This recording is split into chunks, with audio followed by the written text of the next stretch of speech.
Hello sir, வணக்கம்.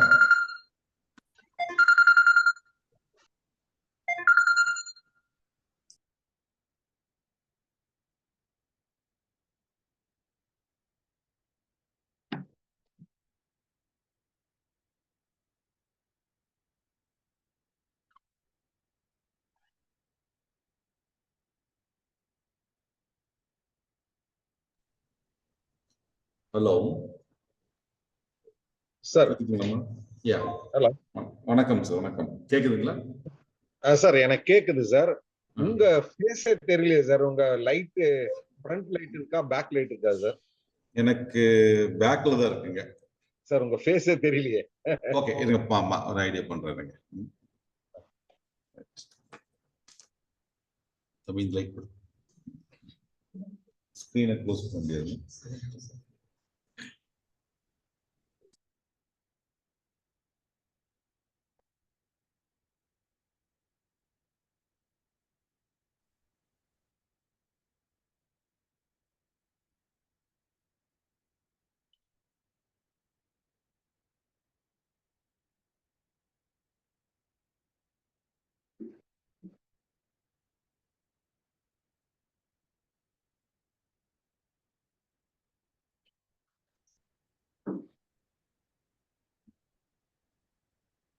இப்போ ஓரளவுக்கு ஓகேங்க டாக்டர்.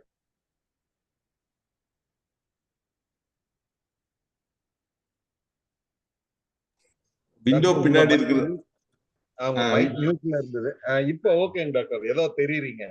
இப்ப விண்டோ பேக்ல இருக்கிறதுனால அந்த கிளார் வருதுங்க சார். சரி சரி சரி. ஐ திங்க் இப்போ கொஞ்சம் பரவாயில்ல. இப்போ ஓகேங்க sir. Yes, okay.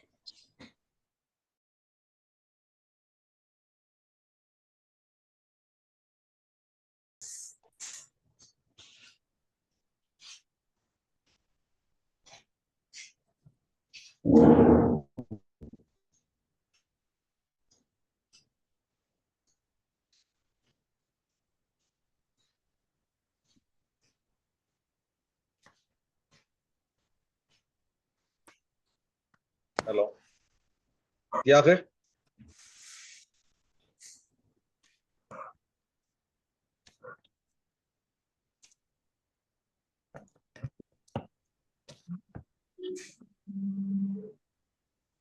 Madam Srividya madam, யார் இருக்கீங்க?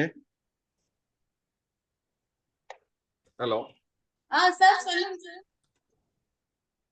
யார் யார் அகிலா மேடமா? சார் நான் ஸ்ரீவித்யா தான் பேசுறேன். அதுல லைவ் போயிட்டு இருக்கேன். நான் இதுல பேசுறேன். அப்படியா? நீங்க ஏதாவது நீங்க சவுண்ட் கொடுத்தீங்கன்னா தானே எங்களுக்கு நீங்க இருக்கிறதே தெரியும். Okay sir. டாக்டர் பேச சொல்லுங்க சார். சரிம்மா. எஸ் சார், நான் உங்களை பேச சொல்றேன் சார். என்னங்க சார்? இல்ல, மேடத்தை பேச சொல்றீங்க நினைக்கிறேன். நான் ஆல்ரெடி பேசிச்சு சார். நீங்க பேசிட்டீங்க. சரி மேடம், நாம இப்ப ப்ரொசீஜர் சார். உங்க ஸ்லைட்ல கனெக்ட் பண்ணிக்கிட்டீங்களா சார்?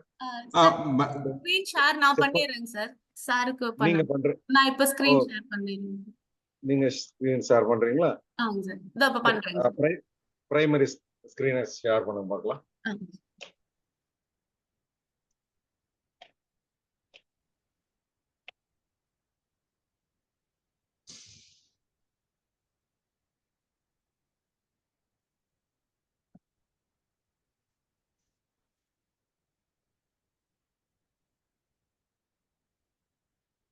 ஓகே, சூப்பர்மா.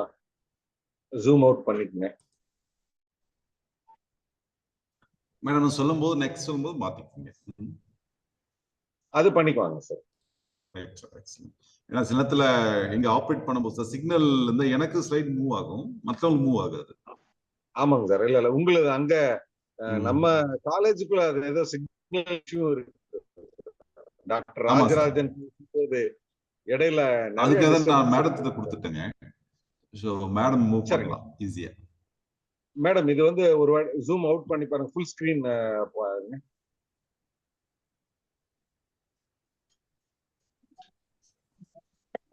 அங்க இருக்காங்க சார். இங்க இருக்காங்க. பெருந்தல் ஃபேக்டரியில அங்க இருக்காங்க சார். ஆமா சரி. ஸ்கிரீன்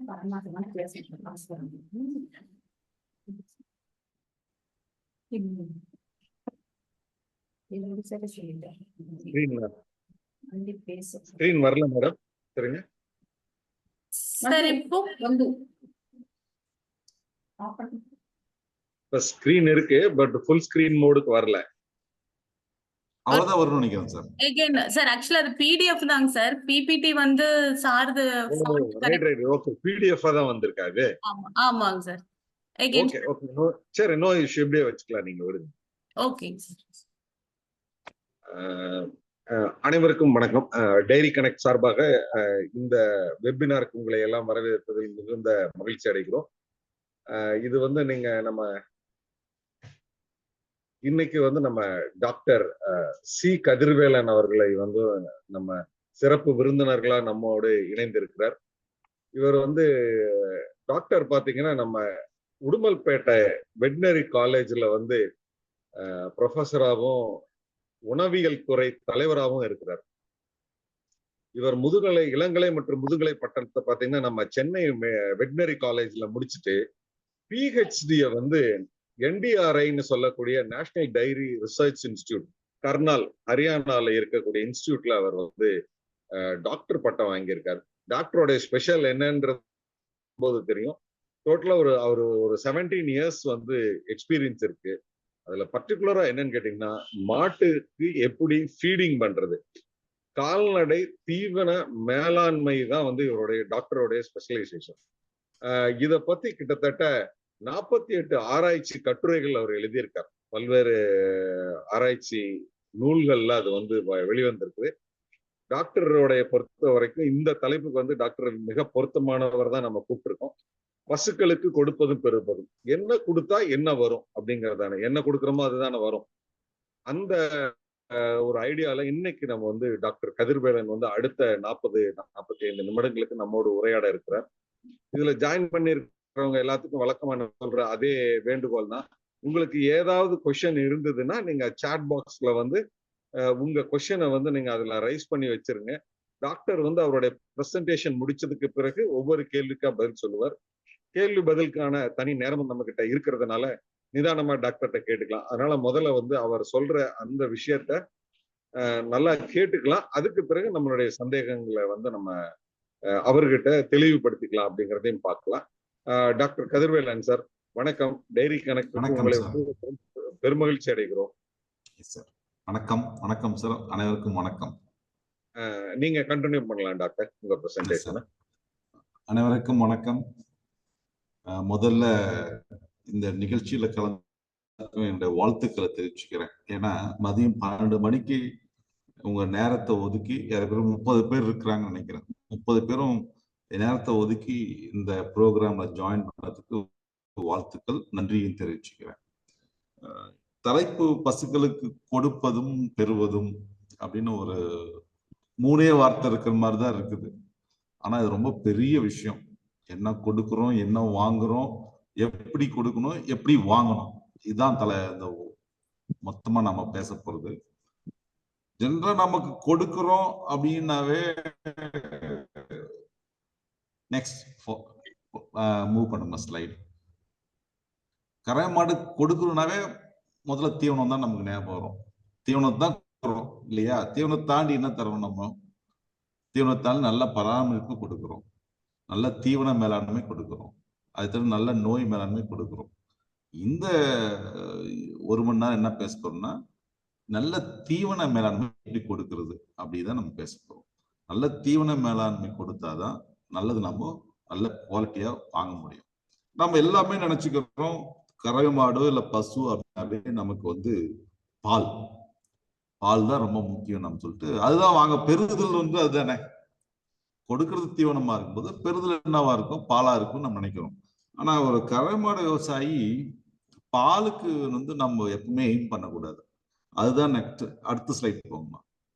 ஒரு கறவை மாடு விவசாயி வந்து கன்று தான் வந்து நமக்கு முக்கியம்.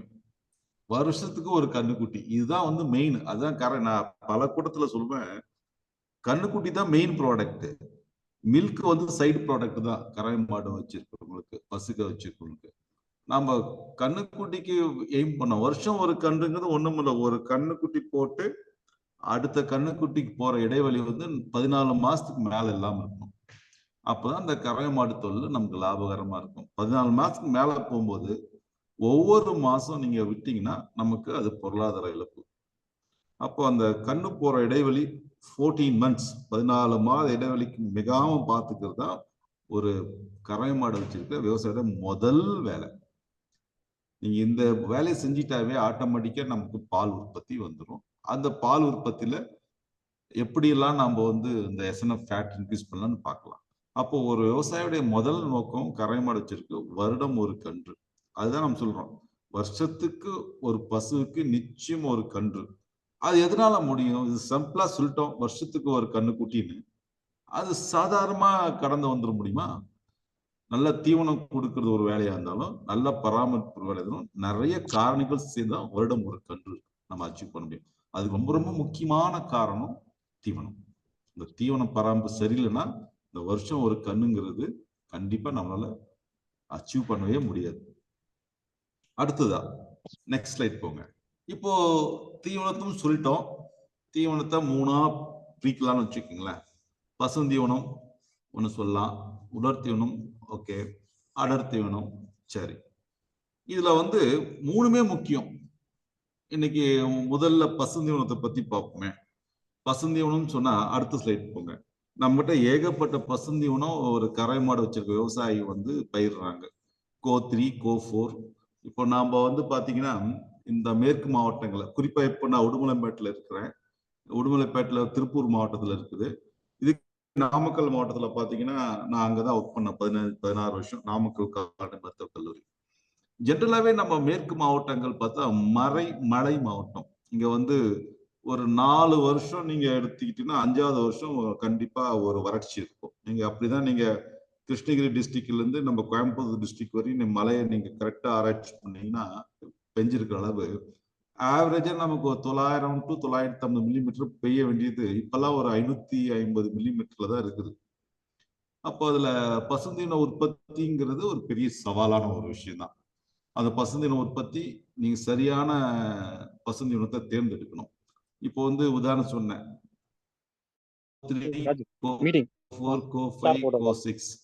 இப்போ கோ6 வரையும் வந்துட்டான். பட் ஸ்டில் நமக்கு வந்து பாத்தீங்கன்னா ஒரு நண்பர் எங்க குறிக்கிறாரு, நம்ம கடைசியா பேசலாம். இல்ல நீங்க கேட்க டவுட் தான் கேளுங்க. நமக்கு கோ4 தான் இன்னைக்கு நல்லா இருக்குது. நம்ம ஃபீல்டுல போய் பாத்தீங்கன்னா கோ4 தான் இன்னைக்கு நல்லா இருக்குது. அப்போ ஒரு பசுந்தீவனம் தேர்ந்தெடுக்கும் போது நம்ம கோ4 வந்து விவசாயிகள் வந்து கண்டிப்பா அதை பயிர் பண்ணலாம். ஒரு முறை கோ4 நட்டா தோராயமா ஒரு 4 வருஷம் வச்சுக்கிறாங்க. 8 வருஷம் நான் வச்சிருக்கிற கோ4ல நான் ஃபீல்ட்ல பார்த்துருக்கிறேன். அதை தாண்டி வந்து மக்காச்சோள தீவனம் இப்போ பாத்தீங்கன்னா கறவை மாடுகளுக்குன்னே ஃபாடர் மைஸ் தராங்க. ஆப்பிரிக்கன் டால் 5 இதை நிறைய வெரைட்டிஸ் நான் பார்க்குறேன். இந்த ஆப்பிரிக்கன் டால் 5 வந்து ஒரு பயிர் வந்து இங்க தேர்ந்தெடுக்கலாம். இது இல்லாம சாதாரண நம்ம தானியத்துக்காக இது பண்ற மக்காச்சோளமும் பயிர் பண்றாங்க சில நேரங்கள்ல. இதை தாண்டி பசுந்தீவனங்கள்ல நம்ம அடுத்து இருக்கிறது நம்ம கோஎஃப்எஸ் 29 அப்படின்னு சொல்லிட்டு கோயம்புத்தூர் ஃபாடர்ஸ் இருக்கும். இதை வந்து நம்ம தேர்ந்தெடுக்கலாம். இப்போ ஒரு ஜென்ரலா வந்து பாத்தீங்கன்னா இதெல்லாமே வந்து நமக்கு வந்து புரதச்சத்து கொஞ்சம் குறைவா இருக்கும். ஆனா புரதச்சத்து மிகுந்தது வேணும்னா நம்ம வேலி மசால், அதுதான் ரொம்ப ஃபேமஸா நிறைய விவசாயிகள் ஃபீல்ட்ல வச்சிருக்குது. வேலி மசால் சொல்லுவோம். இதுதான் மொத்தமே பசுந்தீவனம் நம்ம பண்றதுங்க. இதை தாண்டி கொழுக்கட்டை, புல் இதெல்லாம் அங்கங்க கொஞ்சம் கொஞ்சம் அதெல்லாம் இருக்கும். இப்ப இந்த பசுந்தீவனம் சென்ட் ஒரு 10 சென்ட் எடுத்தோம்னா எப்படி பயிர் பண்றதுன்னு சொல்லலாம். எப்படி பண்ணலாம்? ஒரு 4 சென்ட்ல வந்து கோ4 பண்ணிக்கலாம். அதுக்கப்புறம் ஒரு 3 சென்ட்ல கோயம்புத்தூர் ஃபாடர்ஸ் சொல்றதுல அது ஒரு 29 கோஎஃப்எஸ் 29 3 சென்ட். அதுக்கப்புறம் ஒரு 3 சென்ட் வந்து வெளி மசால். இதான் ஒரு 10 சென்ட் மாடல்னு சொல்லுவோம். இந்த 10 சென்ட் மாடல் எல்லாமே மல்டி கட், ஒரு முறை மல்டி கட்டா வச்சுக்கலாங்க. சரிங்களா? அப்போ இந்த 10 சென்ட்ல வர பஸ் 2 மாடு சரியா இருக்கும். அதுதான் கணக்கு. இப்போ நீங்க உதாரணத்துக்கு வந்து ஒரு 10 மாடு வச்சுக்கணும் வச்சுங்களேன், உங்களுக்கு வந்து 50 சென்ட், அதாவது அரை ஏக்கரா பசுந்தீவனம் கண்டிப்பா நீங்க வச்சிருக்கணும். அப்பதான் வந்து நம்ம கறவை மாடை வளர்த்த முடியும். இது மேய்ச்சலுக்கு இல்லாம, மேய்ச்சல் வந்து தனி, இது இல்லாம ஒரு 50 சென்ட் உங்களுக்கு வந்து பசுந்தீவனத்தின் தனியா வச்சிருந்தா நல்லா இருக்கும். இது வந்து பசுந்தீவனம் வச்சுக்கலாங்க. இப்போ அடுத்து உலர்த்தீவனம். இன்னைக்கு நிறைய இடத்துல நம்ம பாக்குறோம். உலர்த்தீவனம் வந்து பாத்தீங்கன்னா வைக்கோல்.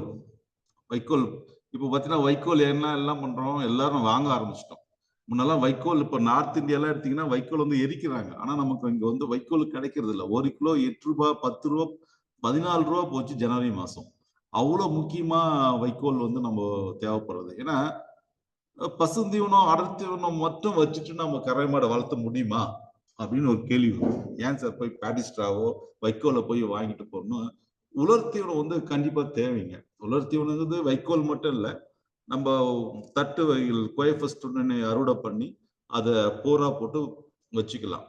ஏன்னா இது உலர்த்தீவனம் இல்லாம நீங்க எவ்வளவுதான் பசுந்தீவனமோ அடர்த்தீவனம் கொடுத்தீங்கன்னு வச்சுக்கீங்களேன், அந்த ஃபேட் டிகிரி சொல்றோம் இல்லையா, அது குறைவா தான் இருக்குது. அது பல நாம பர்சனலாவும் நாமளும் எக்ஸ்பீரியன்ஸ் பண்ணியிருக்கிறோம், ஆராய்ச்சியாவும் பண்ணியிருக்கிறோம்.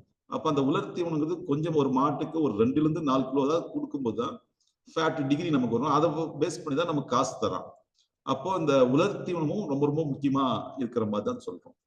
அதுக்கப்புறம் அடர்த்தீவனம். ஸோ இந்த 3ம் சேர்ந்து தான் ஒரு நம்ம வந்து கொடுக்குறோம். அடர்த்தீவனம் நிறைய உதாரணங்கள் சொல்ல அடர்த்தீவனத்துக்கு. ஆக்சுவலி அது அடர்த்தீவன கலவை. நாம என்ன பண்றோம் இன்னைக்கு, ஒரு அடர்த்தீவனம் வந்து பல்வேறு கம்பெனிஸ் கொடுக்குறாங்க. இப்போ அடர்த்தீவனம் குவாலிட்டிங்கிறது ரொம்ப ரொம்ப முக்கியங்க. அதுதான் ரொம்ப முக்கியம். அடர்த்தீவனம் குறிப்பா அந்த புரதச்சத்து சொல்றோம். புரதச்சக்தியும் எரிசக்தியும் ரொம்ப முக்கியமா இருக்கு. நல்ல அந்த குச்சி தீவனமா கொடுக்கும்போது தான் அது முழு கொள்ளளவு வெளியே வரும். ஒரு மாடு வந்து 12 லிட்டர் கறக்கிற கெப்பாசிட்டினா அடர்த்தீவனம் சரின்னு வச்சுக்கலாம் 8 லிட்டர் தான் கறக்கும். அப்போ அந்த அடர்த்தீவனத்தோட குவாலிட்டி, அதுதான் இங்க வந்து சொல்றது, அடர்த்தீவன தரம் ரொம்ப முக்கியமா இருக்கணும். அந்த குச்சி தீவன தரம் முக்கியமா இருக்கணும்.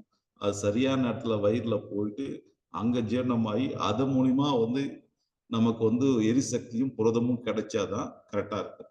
சில நேரங்கள்ல பைபாஸ்ன்ற ஒரு அடர்த்தீவனமும் இருக்குது. அதுவும் 10 லிட்டருக்கு மேல போகும்போது நம்ம அந்த பைபாஸ் தீவனங்கள் கொடுக்கும்போது ரொம்ப இதா இருக்கும். இங்க என்ன பாயிண்ட் அப்படி சொன்னா, கறவை மாடுகளுடைய முழு திறனையும் வெளியே கொண்டு வர்றதுக்கான நீங்க தீவன மேலாண்மை பண்ணணும். 15 லிட்டர் கறக்கிற மாட்டுக்கு சரியான தீவனம் கொடுத்தா 15 லிட்டர் கிடைக்கும். நீங்க குறைவாவோ அதே நேரத்தில் ரொம்ப அதிகமாக கொடுத்தாலும் வேஸ்ட். அதுக்கு பேர் தான் சரி விகித தீவனம் சொல்லுவோம். அடுத்தது போங்க, நெக்ஸ்ட் ஸ்லைட் போங்க. அடுத்த ஸ்லைட். சோ அடுத்தது பாத்தீங்கன்னா கறவை மாடை பொறுத்தவரைக்கும் பாருங்க, பசுந்தீவனம் பேசிட்டோம். பசுந்தீவனம் உற்பத்தி வந்து எப்போ ஆரம்பிக்கும்? யூஸ்வலா மழை காலங்கள்ல தான் ஆரம்பிக்கும் தீவன உற்பத்தி.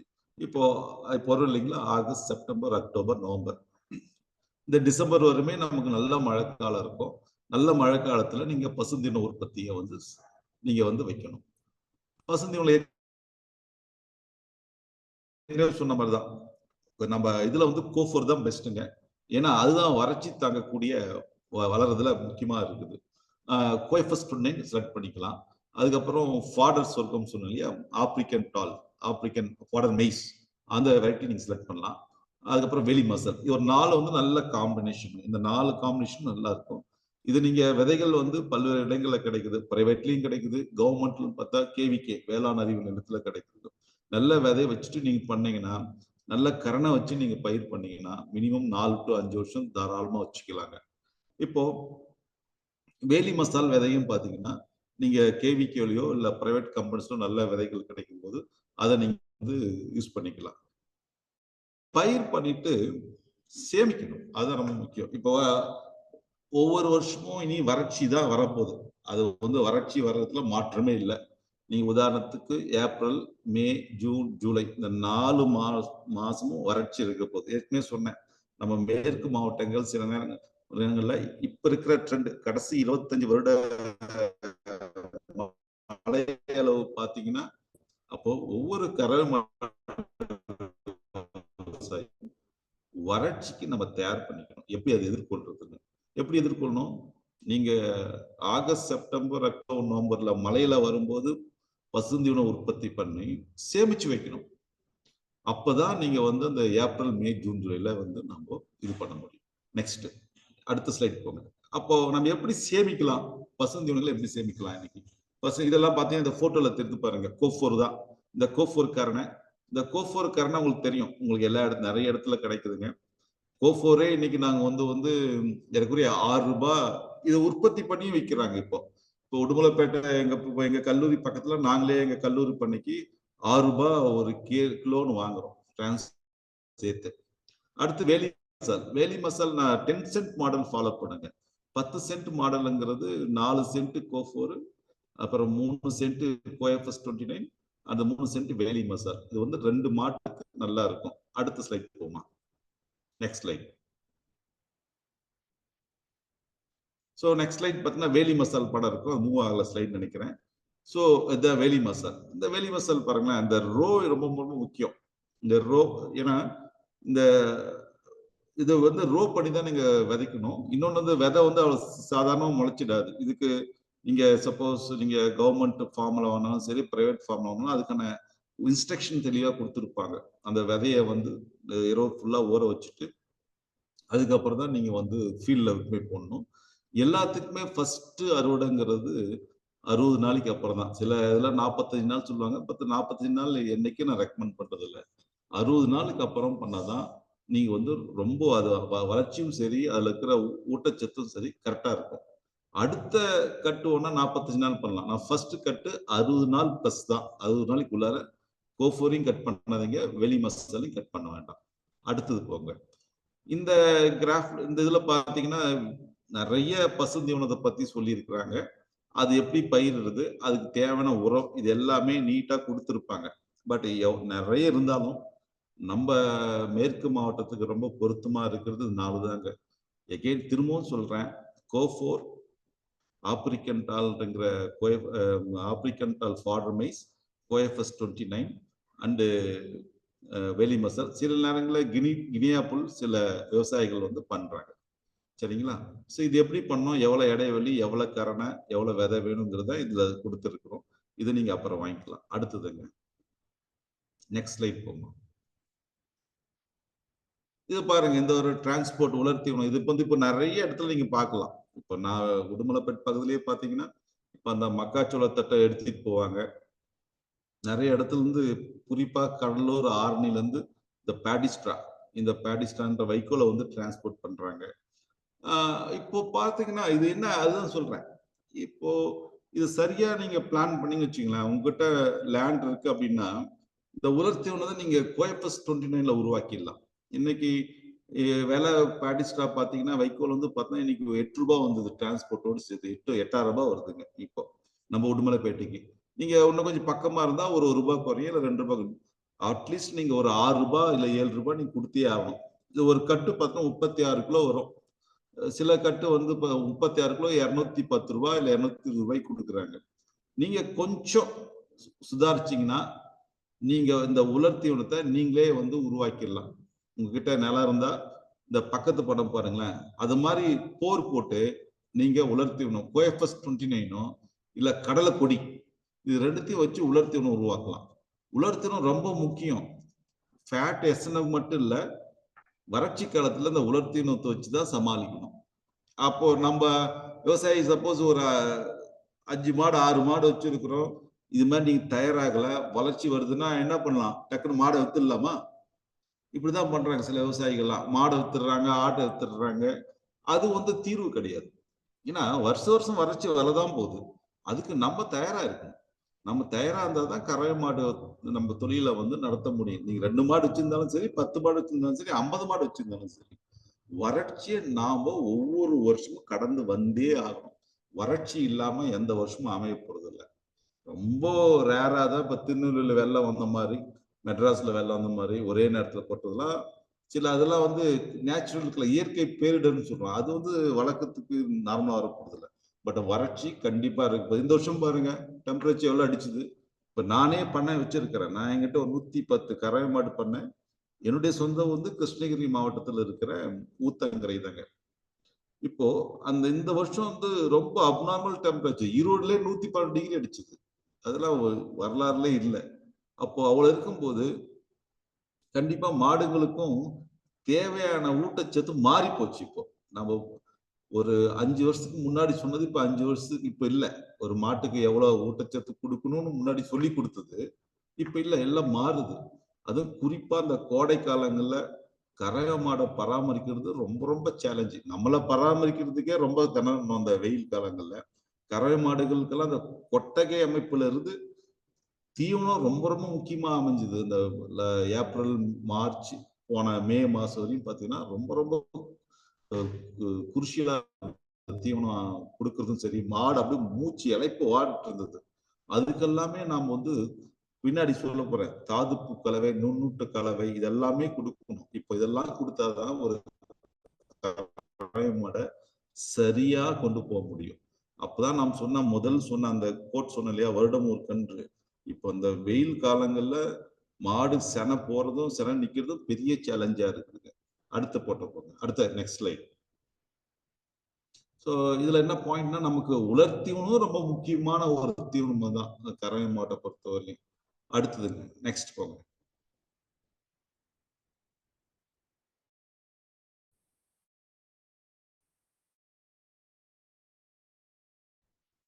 முடியாது. கண்டிப்பா நம்ம அடர் தீவனம் ஒரு கம்பெனி வந்தோ எங்க கிடைக்குதோ அங்கதான் வாங்க முடியும். பட் ஒண்ணு மட்டும் விவசாயிகள் மனசுல வச்சுக்கணும், நீங்க அடர் தீவனம், குச்சி தீவனம் வாங்கும்போது சரியான நல்ல தரமான தீவனமா வாங்கணும். அப்பதான் வந்து நம்ம அது பால் டிகிரிலையும் ரிஃப்ளெக்ட் ஆகும். ஒரு அடர் தீவனம்னா உங்களுக்கு தெரியும், அது நிறைய கலவை இருக்கும். தானிய வகைகள் இருக்கும், புண்ணாக்கு வகைகள், தவிடு, தாதுப்பு, உப்பு, பொட்டு, இதெல்லாம் சேர்ந்துதான் ஒரு அடர் தீவன கலவைங்க. அந்த அடர்த்தியான கலவை நீங்க வாங்கும்போது நல்ல தரமான கம்பெனில இருந்தோ தரமான இடத்துல இருந்தோ நீங்க வாங்கி கறவை மாட்டு கொடுக்கும்போது தான் அந்த பாலின் தரம் மட்டும் இல்ல, பாலின் அளவும் மாறும். சரிங்களா? ரைட், அடுத்தது. இது வந்து ஒரு குறிப்பா சில நேரங்கள்ல நம்ம கிட்ட ஏதாவது பொருள் இருந்ததுன்னா நாமளே எப்படி தயாரிக்கணும்னு சொல்றதுக்காக தான். பட் இது வந்து அந்த அளவு விவசாயிகள் வந்து சரியா அதை ஃபாலோ பண்ண முடியறது இல்லை. ஏன்னா சரியான விதத்துல நம்மளால சில நேரத்துல அந்த தானியம், புண்ணாக்கு இதெல்லாம் கலக்க முடியறது இல்லை. அதுக்காக ஒரு மெஷின் வேணும், அதுக்கான இன்வெஸ்ட்மெண்ட் அதிகம். அதுக்கு நம்ம மொத்தமா என்ன பண்ணலாம், ஒரு தரமான தீவனத்தை நம்ம சந்தையில என்ன கிடைக்குதோ மார்க்கெட்ல நல்ல தரமான தீவனங்களை எடுத்து நீங்க கொடுக்கலாம். பட் நீங்க பாத்துக்குங்க, அந்த குறிப்பா அந்த புரதம் வந்து ரொம்ப முக்கியமா இருக்கணும். அந்த பேக் மேலே கூட போட்டிருப்பாங்க 18% புரதம் வந்து இருக்கிற மாதிரி பாத்துங்க. அதாவது இப்ப சொன்ன கடந்த 5 வருஷத்துக்கு முன்னாடி ஒரு கறவை மாட்டுக்கு என்ன வேணும்னு சொன்னமோ நாங்க, இப்ப மாறி போச்சு. இப்ப எல்லாமே அதிகமாக தான் தேவைப்படுது. ஏன்னா சூழ்நிலை அப்படி, நம்ம என்வாயர்மெண்ட் அப்படி, மாட்டுடைய உற்பத்தி திறனும் மாறி போயிருக்கு. ஸோ அதுக்கேற்ற மாதிரி நாம விவசாயிகள் மாறும்போது தான் மாடுடைய முழு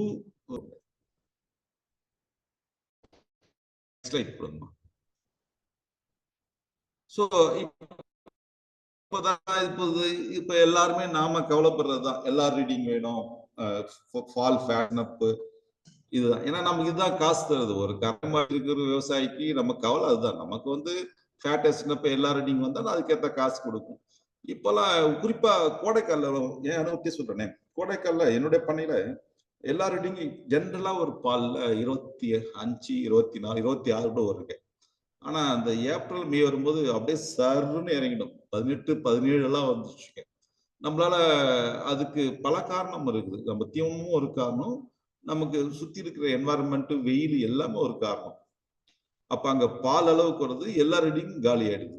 அப்போ நம்ம கண்டிப்பா வந்து நம்ம எல்லா ரீடிங்க வந்து அந்த ஃபேட் எஸ்னப்ப நம்ம ஸ்டெபிலைஸ் பண்ணி ஆகணும். கோடை காலத்துல, குறிப்பா கோடை காலத்துல ரொம்ப ரொம்ப முக்கியம். அந்த 6 மாசம் பாருங்க, ஏப்ரல், மே, ஜூன், ஜூலை, ஆகஸ்ட் 5 மாசம். இந்த 5 மாசம் பாத்தீங்கன்னா நம்முடைய ஃபேட் எஸ்னப் குறையும்.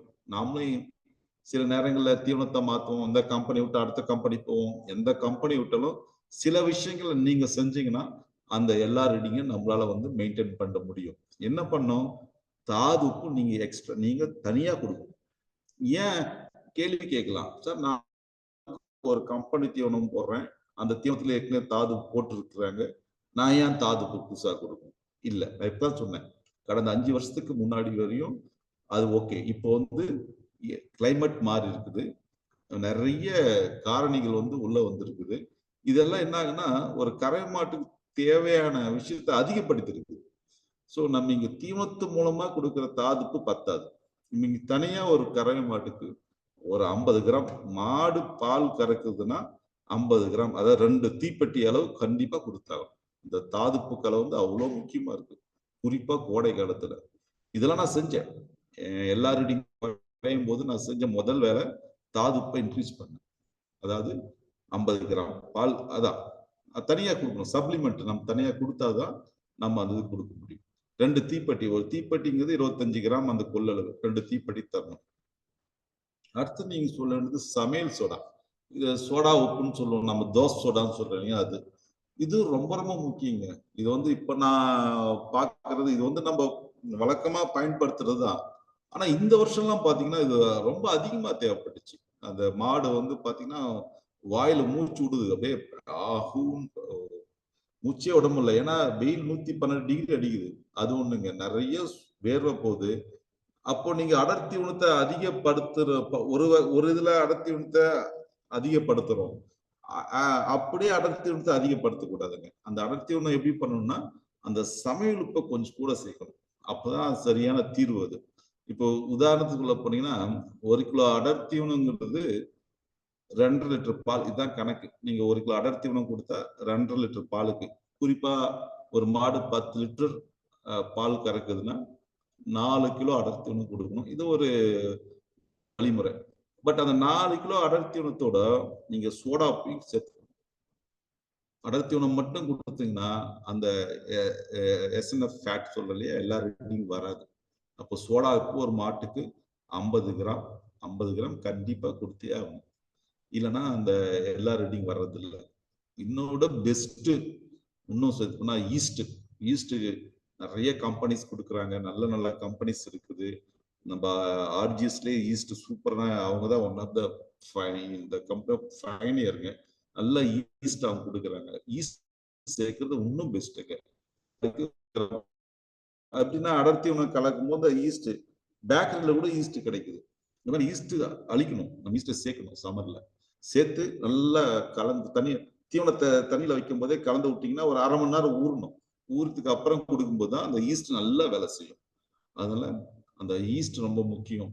அதுக்கப்புறம் இந்த மொலாசஸ் ஜாகரி பவுடர்னு கொடுக்குறாங்க. ஆமா, நீங்க எல்லா ரீடிங் சம்மர்ல சொன்ன இல்லையா, பண்ணையில வந்து பாத்தீங்கன்னா ஒரு 24ல இருந்து 18, 16 வரும்போது இந்த மொலாசஸ் ஜாகரி பவுடர் தான் ரொம்ப யூஸ் ஆச்சு. மார்க்கெட்ல இது கிடைக்குது. இந்த ஜாகரி பவுடர் வந்து நான் வந்து உதாரணத்துக்கு 100 கிலோ தீவனத்துல ஒரு 6 கிலோ சேர்த்தேன். அது 6% சொல்லுவோம். சில நேரம் 8 சேர்த்தேன். அப்படி இருக்கும்போது எனர்ஜி, இந்த எரிசக்தி பற்றாக்குறை சம்மர்ல நல்லாவே வரும் மாடுகளுக்கு.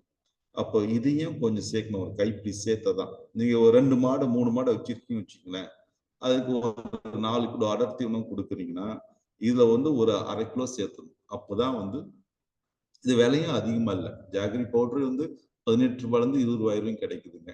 நீங்க அதையும் சேர்த்துக்கலாம். ஒரு 1/2 கிலோ 10 ரூபாய் செலவு பண்ணலாம் ஒரு மாட்டுக்கு. ரொம்ப முக்கியமா இப்போ இந்த கால்சியத்தை, அதாவது கால்சியம் உப்பு, இது பேரே மாத்திட்டேன். இப்போ தாதுப்பு மாதிரி இது பேர் கால்சியம் உப்பு. இது ரொம்ப மார்க்கெட்ல அதிகமா நிறைய கிடைக்குதுங்க.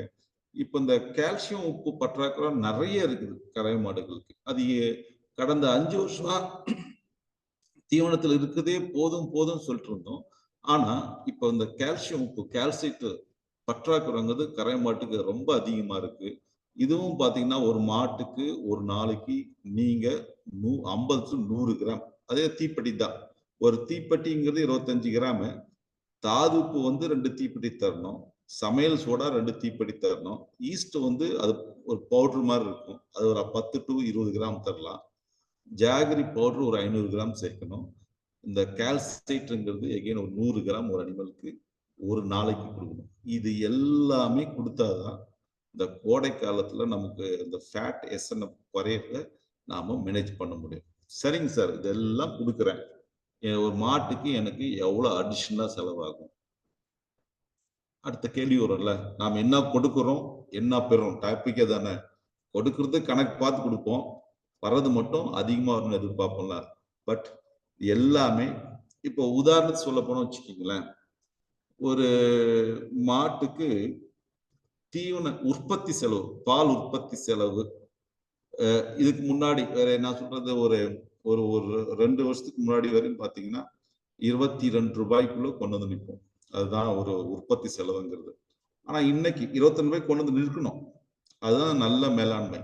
இன்னைக்கு பாத்தீங்கன்னா அந்த பால் உற்பத்தி பண்ணதுக்கான செலவு, மொத்த செலவு வந்து பாத்தீங்கன்னா 24 டு 25 ரூபாய் வருதுங்க. இப்போ நாம அது விற்கிற பிரைஸ் என்ன, 36 ரூபாய் ஸ்டாண்டர்ட் விலை. சில நேரம் 34, இப்ப 40 போகுதுங்க. பட் 36 டு 38ங்கிறது ஸ்டாண்டர்டா நாம கொடுக்கிற ஒரு விலை, விற்கிற ரேட். ஆவின்லும் சரி வெளியும் சரி. சில பேர் வெளியே வீட்டுக்கு ஊத்தும் போது அது 45, 50 போறாங்க. பட் சாதாரணமா ஆவரேஜா நமக்கு கிடைக்கிறது 36, 38. அப்போ ஃபேட் எஸ்என்எஃப் கரெக்டா இருந்தா, அப்போ ஒரு லிட்டருக்கு ஒரு ஒரு விவசாயிக்கு 10ல இருந்து 12 ரூபாய் லாபம் கிடைக்கிற மாதிரி தான் நம்ம உற்பத்தி செலவு நமக்கு இருக்கும். இதுதான் வந்து கலை யதார்த்தம். ஒரு கறவை மாடு 2 மாடு வச்சிருக்காங்கன்னா ஒரு வீட்டுல, ஒரு மாட்டுக்கு ஒரு 1750 ரூபாய் 2000 ரூபாய் லாபம் கிடைக்கும். நல்லா இன்னும் நல்லா பண்ணா 2200 ரூபாய். இப்ப 2 மாடு வச்சிருந்தா தோராயமா நமக்கு கிடைக்கிறது 4500 ரூபாய் அந்த வருமானம் மாதத்துக்கு கிடைக்கும். இதுதான். அடுத்தது போங்க, அடுத்து போங்க, நெக்ஸ்ட் ஸ்லைட். இது ஒரு ஃபார்முலா, ஒரு சின்ன ஃபார்முலா உங்களுக்கு சொன்னதான் அந்த ஃபார்முலா போட்டது ஒரு பாருங்க.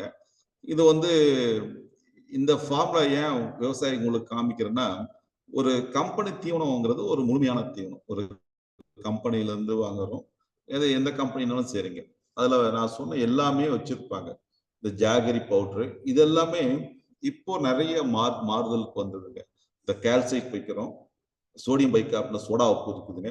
அப்புறம் வந்து ஈஸ்ட் வந்து பார்த்தீங்கன்னா ஈஸ்ட் இருக்கும், salt, jaggery powder, mineral mixture, yeast, soda உப்பு, கால்சைட் இதெல்லாம் வச்சுதான் ஒரு நம்ம வந்து ஒரு ஃபார்முலாங்கிறது இப்போ நிறைய கம்பெனி சேர்த்துக்கிறாங்க. இப்ப ஏற்கனவே சொன்ன மாதிரி கடந்த 5 வருஷமா நம்ம ஃபார்முலாவே மாறி இருக்கு. ஒரு சரிவிகித தீவனம் கொடுக்கணும்னாலதான் இந்த நிறைய தீவன கம்பெனி எல்லாம் பாத்தீங்கன்னா இது எல்லாமே இந்த ஃபார்முலா வச்சு பண்றாங்க. இது இருந்தும் சில நேரங்கள்ல பத்தாது. அதுக்குதான் என்ன சொல்றது, விவசாயிக்கு நாமளே கொடுத்துடணும். சில நேரங்கள்ல வேற மாதிரி ஃபார்முலாஸ் வரும், அது மாதிரி வராம இருக்கிறதுக்கு இது ஒரு ஸ்டாண்டர்ட் ஃபார்முலாங்க. ஸோ நாம சப்ளிமெண்ட் பண்றது விவசாயிக்கு ரொம்ப நல்லது. அடுத்தது போங்க. ஏற்கனவே சொன்னேன், இப்போ நம்ம கிட்ட வந்து தீவனங்கள் இருக்கு, பசுந்தீவனங்கள் இருக்கு, உலர் தீவனங்கள் இருக்கு, அடர் இருக்குது. எப்படி கொடுக்கணும் மாட்டுக்கு, இதுதான் வந்து நிறைய விவசாயிகள் சில நேரங்கள்ல வந்து நம்ம தடுமாறுற இடம். ஒண்ணு குறைவா கொடுப்போம், இல்ல அதிகமா கொடுப்போம். அதிகமா கொடுத்தாலும் வேஸ்ட், நமக்கு பொருளாதார வேஸ்ட், பணம் வேஸ்ட். சரியான விகிதத்துல சரிவிகித தீவனமா கொடுக்கணும். அதுதான் நம்ம கறவை மாட்டை பொறுத்தவரை முக்கியமான இது. ஒரு உதாரணம் சொன்னோம் இல்லையா, ஒரு 1 லிட்டர் பால் உற்பத்திக்கு நம்ம செலவு பண்ற செலவு மொத்தம் 25 ரூபாய்க்கு உள்ள இருக்கணுங்க. அப்பதான் அது லாபகரமா அமையும்.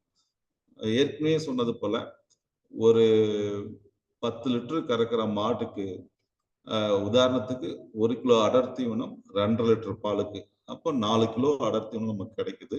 அது 2ஆ பிரிச்சு கொடுக்கலாம். காலையில 2 கிலோ அடர் தீவனம், சாயங்காலம் 2 கிலோ அடர் தீவனம். இதை தாண்டி பசுந்தீவனம், உலர் தீவனம் ரெண்டுமே முக்கியம்னு சொல்லிட்டேன். பசுந்தீவனம்னா கோ4 தான் பெஸ்ட். நீங்க கோ6 வரையும் வந்துருச்சு, ஈல்டும் அதிகமா இருக்கும் கோ5ல. பட் கோ5 விட கோ4 ஏன்னா அது வறட்சி, தண்ணி ரொம்ப குறையா தேவைப்படுறதுக்கு, அதுதான் அந்த கோ4 நம்ம தேர்ந்தெடுக்கிறோம். இப்போ சூப்பர் நேப்பியர்னு ஒன்று விட்டு இருக்கிறாங்க. சூப்பர் நேப்பியர் நல்லா தான் இருக்குதுங்க. சூப்பர் நேப்பியர் வந்து ஈல்டு நல்லா இருக்கு. அது என்னன்னா நம்ம வந்து இன்னும் அரசாங்கத்தால் அதை அங்கீகரிக்க வரல. இன்னும் அது இதுதான் இருக்குது. சில கம்ப்ளைண்ட் சொல்றாங்க, கொடுக்கும்போது நமக்கு வந்து மாடு வந்து செனைக்கு வர்றதில்ல, செனை பிடிச்சா தங்கறது இல்லை, அதெல்லாம் சொல்லிட்டு. இப்போ நான் என்னுடைய பண்ணையில ஏறக்குறைய 8 ஏக்கர்ல சூப்பர் நேப்பியர் தான் வச்சிருக்கேங்க. அது மாதிரி பிரச்சனையே எனக்கு இதுவரையும் வந்ததில்லை. அது அதுல வந்து ஆக்சிடேட்டர் நச்சு பொருள் இருக்கு, இது மாதிரி நிறைய விஷயங்கள் விவாதத்துல தான் இருக்குது. அறிவியல் பூர்வமா இன்னும் அதை சரியா நாம நிரூபிக்க இல்லை. அதனால வந்து இது வந்து நம்ம விவாதத்துக்கே விட்டுடலாம். சூப்பர் நேப்பியர் போடலாமா வேணாம்னு சொல்லிட்டு. என்னுடைய அனுபவம் சூப்பர் நேப்பியர் நான் வச்சிருக்கேன், நல்லா இருக்கு. அதுதான். அடுத்து உலர் தீவனம் ஏற்கனவே சொல்லியிருக்கேன். கண்டிப்பா உலர் தீவனம் ஒரு கறவை மாட்டுக்கு ஒரு 2 கிலோவா தரணுங்க. அப்பதான் அந்த ஃபேஷனப்ப நம்ம வந்து கொஞ்சம் நீங்க தீவனமே கொடுக்காம சோயா உப்பையும் தாதுப்பையும் போட்டு ஃபேட் எசனப்ப நம்ம நிறுத்த முடியாது. ஸோ உலர் தீவனம் கொடுக்கணும். கொஞ்சமாவது ஒரு மாட்டுக்கு ஒரு 2 to 3 கிலோ தரணுங்க. அடுத்து போங்க. இதை தாண்டி ரைட்டுங்க, இதை சொல்லிடுறோம். பசுந்தீவனம் ஸ்டாண்டா சொல்லிட்டீங்க சார், நீங்க கோஃபோர் இதெல்லாம் சொல்லிட்டீங்க. உலர்த்தணும், வைக்கோல், சோளத்தட்டை. இதை தாண்டி ஒவ்வொரு மாவட்டத்திலையும், உதாரணம் உடுமலைப்பேட்டை மாவட்டம் எடுத்துக்கலாம், இங்க வந்து காட்டன் வேஸ்ட், காட்டன் ஜின் வேஸ்ட் நிறைய கொடுப்பாங்க. மரபு சாரா தீவனம். இதை வந்து நான் கன்வென்ஷனல் ஃபீட், அதாவது வழக்கத்தில்லா தீவனம். வழக்கமா கொடுக்கறது வேற, இது வழக்கத்தில் இல்லாம கொடுக்கும்போது அப்போ எதனா பிரச்சனைகள் வருது. இங்கே நாங்க இங்க உடுமலைப்பேட்டை வந்து ஒரு வருஷம் ஆயிடுச்சுங்க சார். இப்ப இங்க பாத்தீங்கன்னா இந்த காட்டன் ஜின் வேஸ்ட் இது வந்து கொடுக்குறாங்க. நிறைய கொடுக்கும்போது வயிறுல ரூமன் இம்பாக்ஷன் வருது. அது ஒன்றும் இல்லைங்க, அது டைஜஸ்டபிலிட்டி, செரிமானத்தன்மை ரொம்ப குறைவா இருக்குது. பட் விவசாயிகளை நாம குறைன்னு சொல்ல முடியாது. சில நேரங்கள்ல 9 ரூபாய்க்கு கிடைக்குது. எப்போ அது விலை ஏறுதோ அப்போ நிறுத்திடுறாங்க கறவை மாடு விவசாயிகள். ஆனா 9 ரூபா 10 ரூபாய்க்கு கிடைக்கும் போது அதை போடதான் செய்யறாங்க. ஆனா இப்போ ரேட் 20 ரூபா 18 16 தான் நிறுத்திடுறாங்கன்னா அந்த விலைக்கு நம்ம அடர்த்தி ஒன்றும் வாங்கிடலாங்க. பட் என்னுடைய வேண்டுகோள் இங்க விவசாயிகளுக்கு நான் வைக்கிறது, கறவை மாட்டு தீவனம்னா கறவை மாடு விவசாயிகளுக்கு கண்டிப்பா விலையை இருக்கும்போது குறைவா தான் இருக்குதுங்க. இந்த காட்டன் ஜின் வேஸ்ட் போட்டு நீங்க வேற ஏதாவது ஒரு கம்பெனி தீவனமோ இல்ல வேற எங்கேயாவது ஒரு தரமான தீவனம் போடும்போது அது சரியான செரிமானத்துக்கு உட்படுறதில்ல. அங்க கம்பெனி தீவனம் வேஸ்ட் ஆயிடுது, இந்த காட்டன் ஜின் வேஸ்ட்டும் அதுவும் வேஸ்ட் ஆகுது. அப்போ இது என்ன பொறுத்தவரையும் இந்த காட்டன் ஜின் வேஸ்ட்டை தவிர்க்கிறது நல்லதுங்க.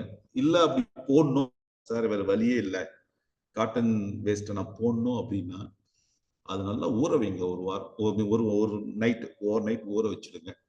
ஒரு நைட் ஊற வச்சுட்டு அளவு ரொம்ப குறைவா கொடுங்க. நான் ஊற வைக்கும் போது அதுல இருக்கிற இந்த செரிமானத்தன்மையை அதிகப்படுத்தும். அதனாலதான் சோக்கிங் சொல்லுவோம், வாட்டர் சோக்கிங் சொல்லிட்டு. அதுல ஒண்ணுமே அதாவது நல்ல ஊட்டச்சத்து இருக்கிற பொருள் இல்லை காட்டன். ஆனா வயிறு ஃபில் பண்ற ஃபீல் தான். மாடு வயிறுங்கிறது ஏறக்குறைய 200 to 250 லிட்டர் கெப்பாசிட்டி அந்த வயிறு. அதை ஃபில் பண்ற எஃபெக்ட் தான் கொடுக்கும், ஆனா ஊட்டச்சத்து கொடுக்காதுங்க. அப்படி நான் கொடுத்தே ஆகணும், நான் போட்டே ஆகணும் சார்னா நல்லா அதுக்குள்ள அந்த இரும்பு துகள் நிறைய இருக்கும். அதெல்லாம் நீங்க பிரிச்சு எடுத்துட்டு அதுல குவாலிட்டி செக் பண்ணிட்டு கொஞ்சம் நல்லா ஊற வச்சு அது கூட கொஞ்சம் ஈஸ்ட் சேர்க்கணும். இருக்கிற ஈஸ்ட் நம்ம கிட்ட கூட ஈஸ்ட் இருக்கிறாங்க, ஈஸ்ட் கம்பெனிஸ் இருக்கு, ஈஸ்ட் வச்சிருக்கிறாங்க. அந்த ஈஸ்ட் சேர்த்து ஓவர் நைட் கொஞ்சம் ஊற வச்சு மறுநாள் ஒரு கரெக்டா ஒரு 4 to 5 கிலோ கொடுக்கும்போது ஓரளவு அது நம்ம சரியா பயன்படுத்தலாம். அதுதான் காட்டன் ஜின் வேஸ்ட் இங்க பொறுத்தவரையும். இந்த உடுமலை திருப்பூர் மாவட்டத்தை பொறுத்தவரை இது பெரிய இது. நிறைய இடங்கள்ல கரும்பு சுவாக கொடுக்குறாங்க, மரவள்ளி கிழங்கு திப்பி அது பவுடராகவும் கொடுக்குறாங்க, மரவள்ளி கிழங்கு திப்பி கொடுக்குறாங்க. மரவள்ளி கிழங்கு திப்பியை பொறுத்தவரைக்கும் நீங்க கொடுத்தீங்கன்னா சோடா உப்பு கண்டிப்பா கொடுக்கணும், இல்லாட்டா வயிறு உப்பசு வந்துருங்க. சோடாப்பு திரும்ப திரும்ப சொல்றேங்க. இப்போ வந்து சோடாப்பு வந்து முக்கியமான வேலை பண்ணுது. அது நிறைய நேரத்தில் நம்ம மிஸ் பண்ணிடுறோம் கறவை மாடு விவசாயிகள். தாதுப்பு கொடுத்துட்றோம், ஆனா சோடாப்பு கொடுக்கறது இல்லை. ஏன்னா இந்த கண்ணுக்கே தெரியாத உபசம் மாடுல எப்பவுமே இருக்கும். அதெல்லாம் நீங்க எப்படி நீங்க சோடா குடிக்கிற மாதிரி தான். வீட்டுல நீங்க திடீர்னு ஒரு நான்வெஜ் நல்லா சாப்பிடுறீங்க, அப்புறம் ஒரு சோடா குடிக்கிறீங்க இல்லையா, அது மாதிரி இப்ப சோடாப்பு தீவனத்துல ரெகுலரா வந்துடணுங்க. அந்த கண்ணுக்கு தெரியாத உபசத்தை அதை வந்து சரி பண்ணிடும். அதனால நமக்கு வந்து 2 விஷயம் நல்லா நடக்கும். ஒண்ணு ஜீரணம் நல்லா இருக்கும், இன்னொன்னு பால் அளவும் நல்லா இருக்கும். பால்ல ஃபேட் எசன்ட் இருக்கும். அப்ப அந்த சோடாப்பு சேர்க்கறதுனால ஜீரண சக்தியும் அதிகமாகுது, ஃபேட் எசன்ட்டும் அதிகமாகுது. இது ஒரு முக்கியமான ஒரு விஷயம். இப்போ அடுத்தது நெக்ஸ்ட் ஸ்லைட் போடுங்க.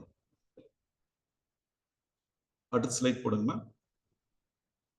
இது வந்து ஒரு பண்ணைக்கான ஒரு இன்ஸ்ட்ருமெண்ட்டுங்க. இப்போ வந்து 2 மாடு 3 மாடு வச்சிருக்கவங்களுக்கு யூஸ் ஆகாது.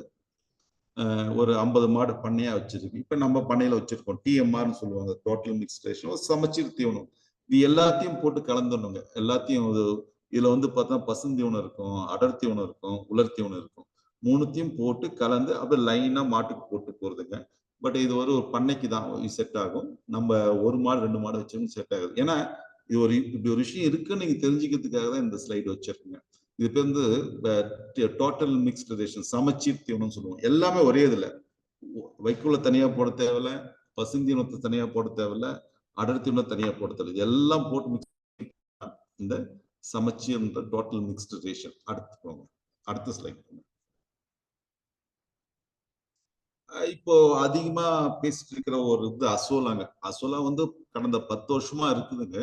பட் அசோலா நிறைய விவசாயிகள் நானும் என்கிட்ட கேட்பாங்க, அசோலா பண்ணலாமா சார், போடலாமான்னு சொல்லிட்டு. கண்டிப்பா அசோலா நம்ம கிட்ட நிலம் இருக்குது, தென்னந்தோப்போ இல்ல வாழைத்தோப்போ இருக்கு. நிறைய பேர் எல்லாம் தென்னந்தோப்புல ப்ளூ நெட் அடிச்சு பண்ணுவாங்க. இப்ப நான் ஒரு 6 ஏக்கர்ல இருக்குதுங்க அசோலா, போட்டோவும் போட்டிருக்கேன். போகுது. நான் பிளைனா தென்னந்தோப்புல தான் பண்றேங்க. தென்னந்தோப்புல நல்ல ஈல்டு வருதுங்க. எனக்கு சுமார் ஒரு நாளைக்கு பாத்தீங்கன்னா ஒரு 60 80 கிலோ அசோலா, அப்படியே வெட்டு அசோலா, ஈரமான அசோலா நான் ஹார்வெஸ்ட் பண்றேன். நான் அசோலா கொடுக்கும்போது 2 வகை. அது வந்து புரதச்சத்து அதிகமா இருக்கும். அதுல பாத்தீங்கன்னா 25%, அதாவது 25%, 100 கிராம் அசோலா எடுத்தீங்கன்னா அது 25 கிராம் புரோட்டீன், அது புரதம் தான் இருக்குது. அது மாதிரி ரொம்ப முக்கியமான ஒண்ணு. இன்னொன்னு அதுல தாது, இந்த ஜிங்க் கண்டென்ட், ஜிங்க்னு சொல்லிட்டு கொஞ்சம் அதிகமா இருக்கும். இது 2 தான் முக்கியத்துவம் அசோலாக்கு. இந்த அசோலா வந்து ஒரு மாட்டுக்கு ஒரு நாளைக்கு அப்படியே அறுவடை பண்ணி ஒரு 4ல இருந்து 5 கிலோ போடலாங்க. ஏன்னா அசோலா முறை உங்களுக்கு தெரியும், பயிரிடும் முறை. அசோலா அந்த ஒரு பார்த்து ஷீட் போட்டு, நெக்ஸ்ட் போங்க, நெக்ஸ்ட் ஸ்லைட் போங்க. அந்த ஷீட் போயிட்டு அந்த ஷீட்ல தண்ணி தேக்க வச்சு தான் பண்ணுவோம். நெக்ஸ்ட் ஸ்லைட் போடுங்கம்மா. அடுத்த ஸ்லைட்.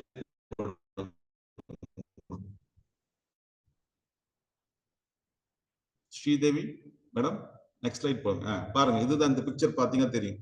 இது ரொம்ப சிம்பிளா, இது நம்ம இதுதாங்க. பேக் போங்க. ஓ, அந்த அசோலா காமிங்கம்மா. அசோலா ஸ்லைட் இல்ல, பேக்ல போமா, முன்னாடி ஸ்லைட், பின்னாடி போறோம். பேக் ஸ்லைட் போங்க. பேக் போங்க. ரைட். இதுல பாருங்க, இந்த ஸ்லைட்ல போட்டோஸ் ரொம்ப வாழைத்தோப்பு மாத்தாதீங்கம்மா. பேக் போங்க. அந்த போட்டோ பாத்துட்டீங்க இல்லையா? ரைட். இந்த தோப்புலே பண்ணிருக்கிறோம். இதுல வந்து நல்ல எனக்கு ஈல்டு வருதுங்க, நல்ல ஈல்டு வருது. இந்த அசோலா வந்து 2 வகையா பயன்படுத்துறேன். ஒண்ணு பவுடர் ஆக்கி வச்சுக்கிறேங்க, இன்னும் அப்படியே நான் அறுவடை பண்ணி நல்லா தண்ணியில கழுவிட்டு மாட்டுக்கு போடுறேன். இது மாதிரி போடும்போது சில நமக்கு வந்து காஸ்ட் கட்டிங், அதாவது தீவன செலவை குறைக்கணும் சில நேரம். குறிப்பா அந்த வறட்சி காலங்கள்ல தண்ணியே நமக்கு குறைவா இருக்கும். அப்ப எப்படி சார் அசோலா வளர்க்குன்னா அது ரொம்ப சிரமமான விஷயம் தான். பட் தண்ணி இருக்கிறவங்க இது மாதிரி அசோலா வந்து பயன்படுத்தலாம். ஒரு அட்வான்டேஜ் அசோலா போடும்போது பாத்தீங்கன்னா கண்டிப்பா வந்து ஃபேட் இன்க்ரீஸ் ஆகுது. அது மட்டும் பார்த்துருக்கோம், கண் கூட பார்த்துருக்குது. ஏன்னா அதுல புரதம் வந்து பைபாஸ் புரதமா இருக்கும். அதனாலதான் அந்த ஃபேட் வந்து அதிகமாகிறதுக்கு காரணம். சரிங்களா? அடுத்தது போங்க. அடுத்து ரொம்ப முக்கியமா இந்த ஊறுகாய் புல் பத்தி நிறைய பேசிட்டு இருக்கிறோம். இங்க சைலேஜ், இப்ப நான் இருக்கிற உடுமல்பேட்டில் பார்த்தா நிறைய பேர் ஊறுகாய் புல்லை விற்கிறாங்க. ருசி சைலேஜ், கோவை சைலேஜ், நிறைய பேர் பண்றாங்க இதை. நேத்து கூட ஒரு சைலேஜ் இது பார்த்தாங்க, ருசி சைலேஜ், அவங்க எப்படி பண்றாங்கன்னு அதெல்லாம் போயிட்டு வந்தோம். இந்த சைலேஜ் வந்து பார்க்கணும் சார், இப்போ ட்ரெண்ட்ல இருக்கிறது பங்கர் சைலேஜ் தான். ஆரம்பத்துல பாத்தீங்கன்னா ட்ரம்ல ஆரம்பிச்சு பேக்ல பிடிச்சோம். முதல்ல சைலேஜ்னா என்ன அப்படிதான், அதுதான் நமக்கு ரொம்ப முக்கியங்க. நான் சொன்னேன், வருஷம் வறட்சி வரதான் போகுது, நமக்கு ஒரு வழியே இல்லை. வறட்சியை நம்ம கடந்து தான் போகணும். அதுல நம்ம கால்நடைகளையும் வச்சுட்டு நம்ம கடந்து போகணும். அப்போ நம்ம தயாராகணும். வறட்சிக்கு எப்ப தயாராகிறது? இப்போ ஏப்ரல் மாசம், இந்த மாசம் என்ன, இதுக்கு முன்னாடி வருஷம் அக்டோபர் நவம்பர் டிசம்பர்லயே நம்ம தயாராகணும் வறட்சிக்கு. அப்பதான் அந்த வறட்சி பீரியட ரொம்ப ஈஸியா கடந்து போகணும். எப்படி தயாராகிறது? பசுந்தீவனத்தை நீங்க பயிர் பண்ணும், அறுவடை பண்ணி சேமிச்சிடணும், அதான் தயாராகுது. நீங்க ஏப்ரல் மாசம் வந்த அப்புறம் ஐயோ வறட்சி வந்ததுக்கு அப்புறம் என்ன பண்றது தீவனத்துக்குன்னு நீங்க இது பண்ணக்கூடாது. நீங்க எப்ப தயார் பண்ணா முன்னாடியே தயாராகணும். மழை காலத்துல பசுந்தீவனத்தை உற்பத்தி பண்ணி அதை சேமிச்சு வைக்கணும். அப்ப எப்படி சேமிக்கிறது? பசுந்தீவனத்தை கட் பண்ணாவே உழந்துடும். அதுக்கு பெஸ்ட் வழி தான் சைலேஜ். ஸோ அந்த சைலேஜ் அப்படிங்கிறது இப்போ ரொம்ப பாப்புலர் ஆயிட்டு வருது, ரொம்ப நல்லாவும் இருக்கு இந்த சைலேஜ். நெக்ஸ்ட் போங்க, அடுத்தது போங்க. ஏற்கனவே சொன்னேன், அடுத்த ஸ்லைட் போமா, நெக்ஸ்ட் ஸ்லைட் போமா, அடுத்த ஸ்லைட். ஸோ சைலேஜ் எதுல எல்லாம் பண்ணலாம் உங்களுக்கு தெரியும். நான் சொல்லிட்டேன்,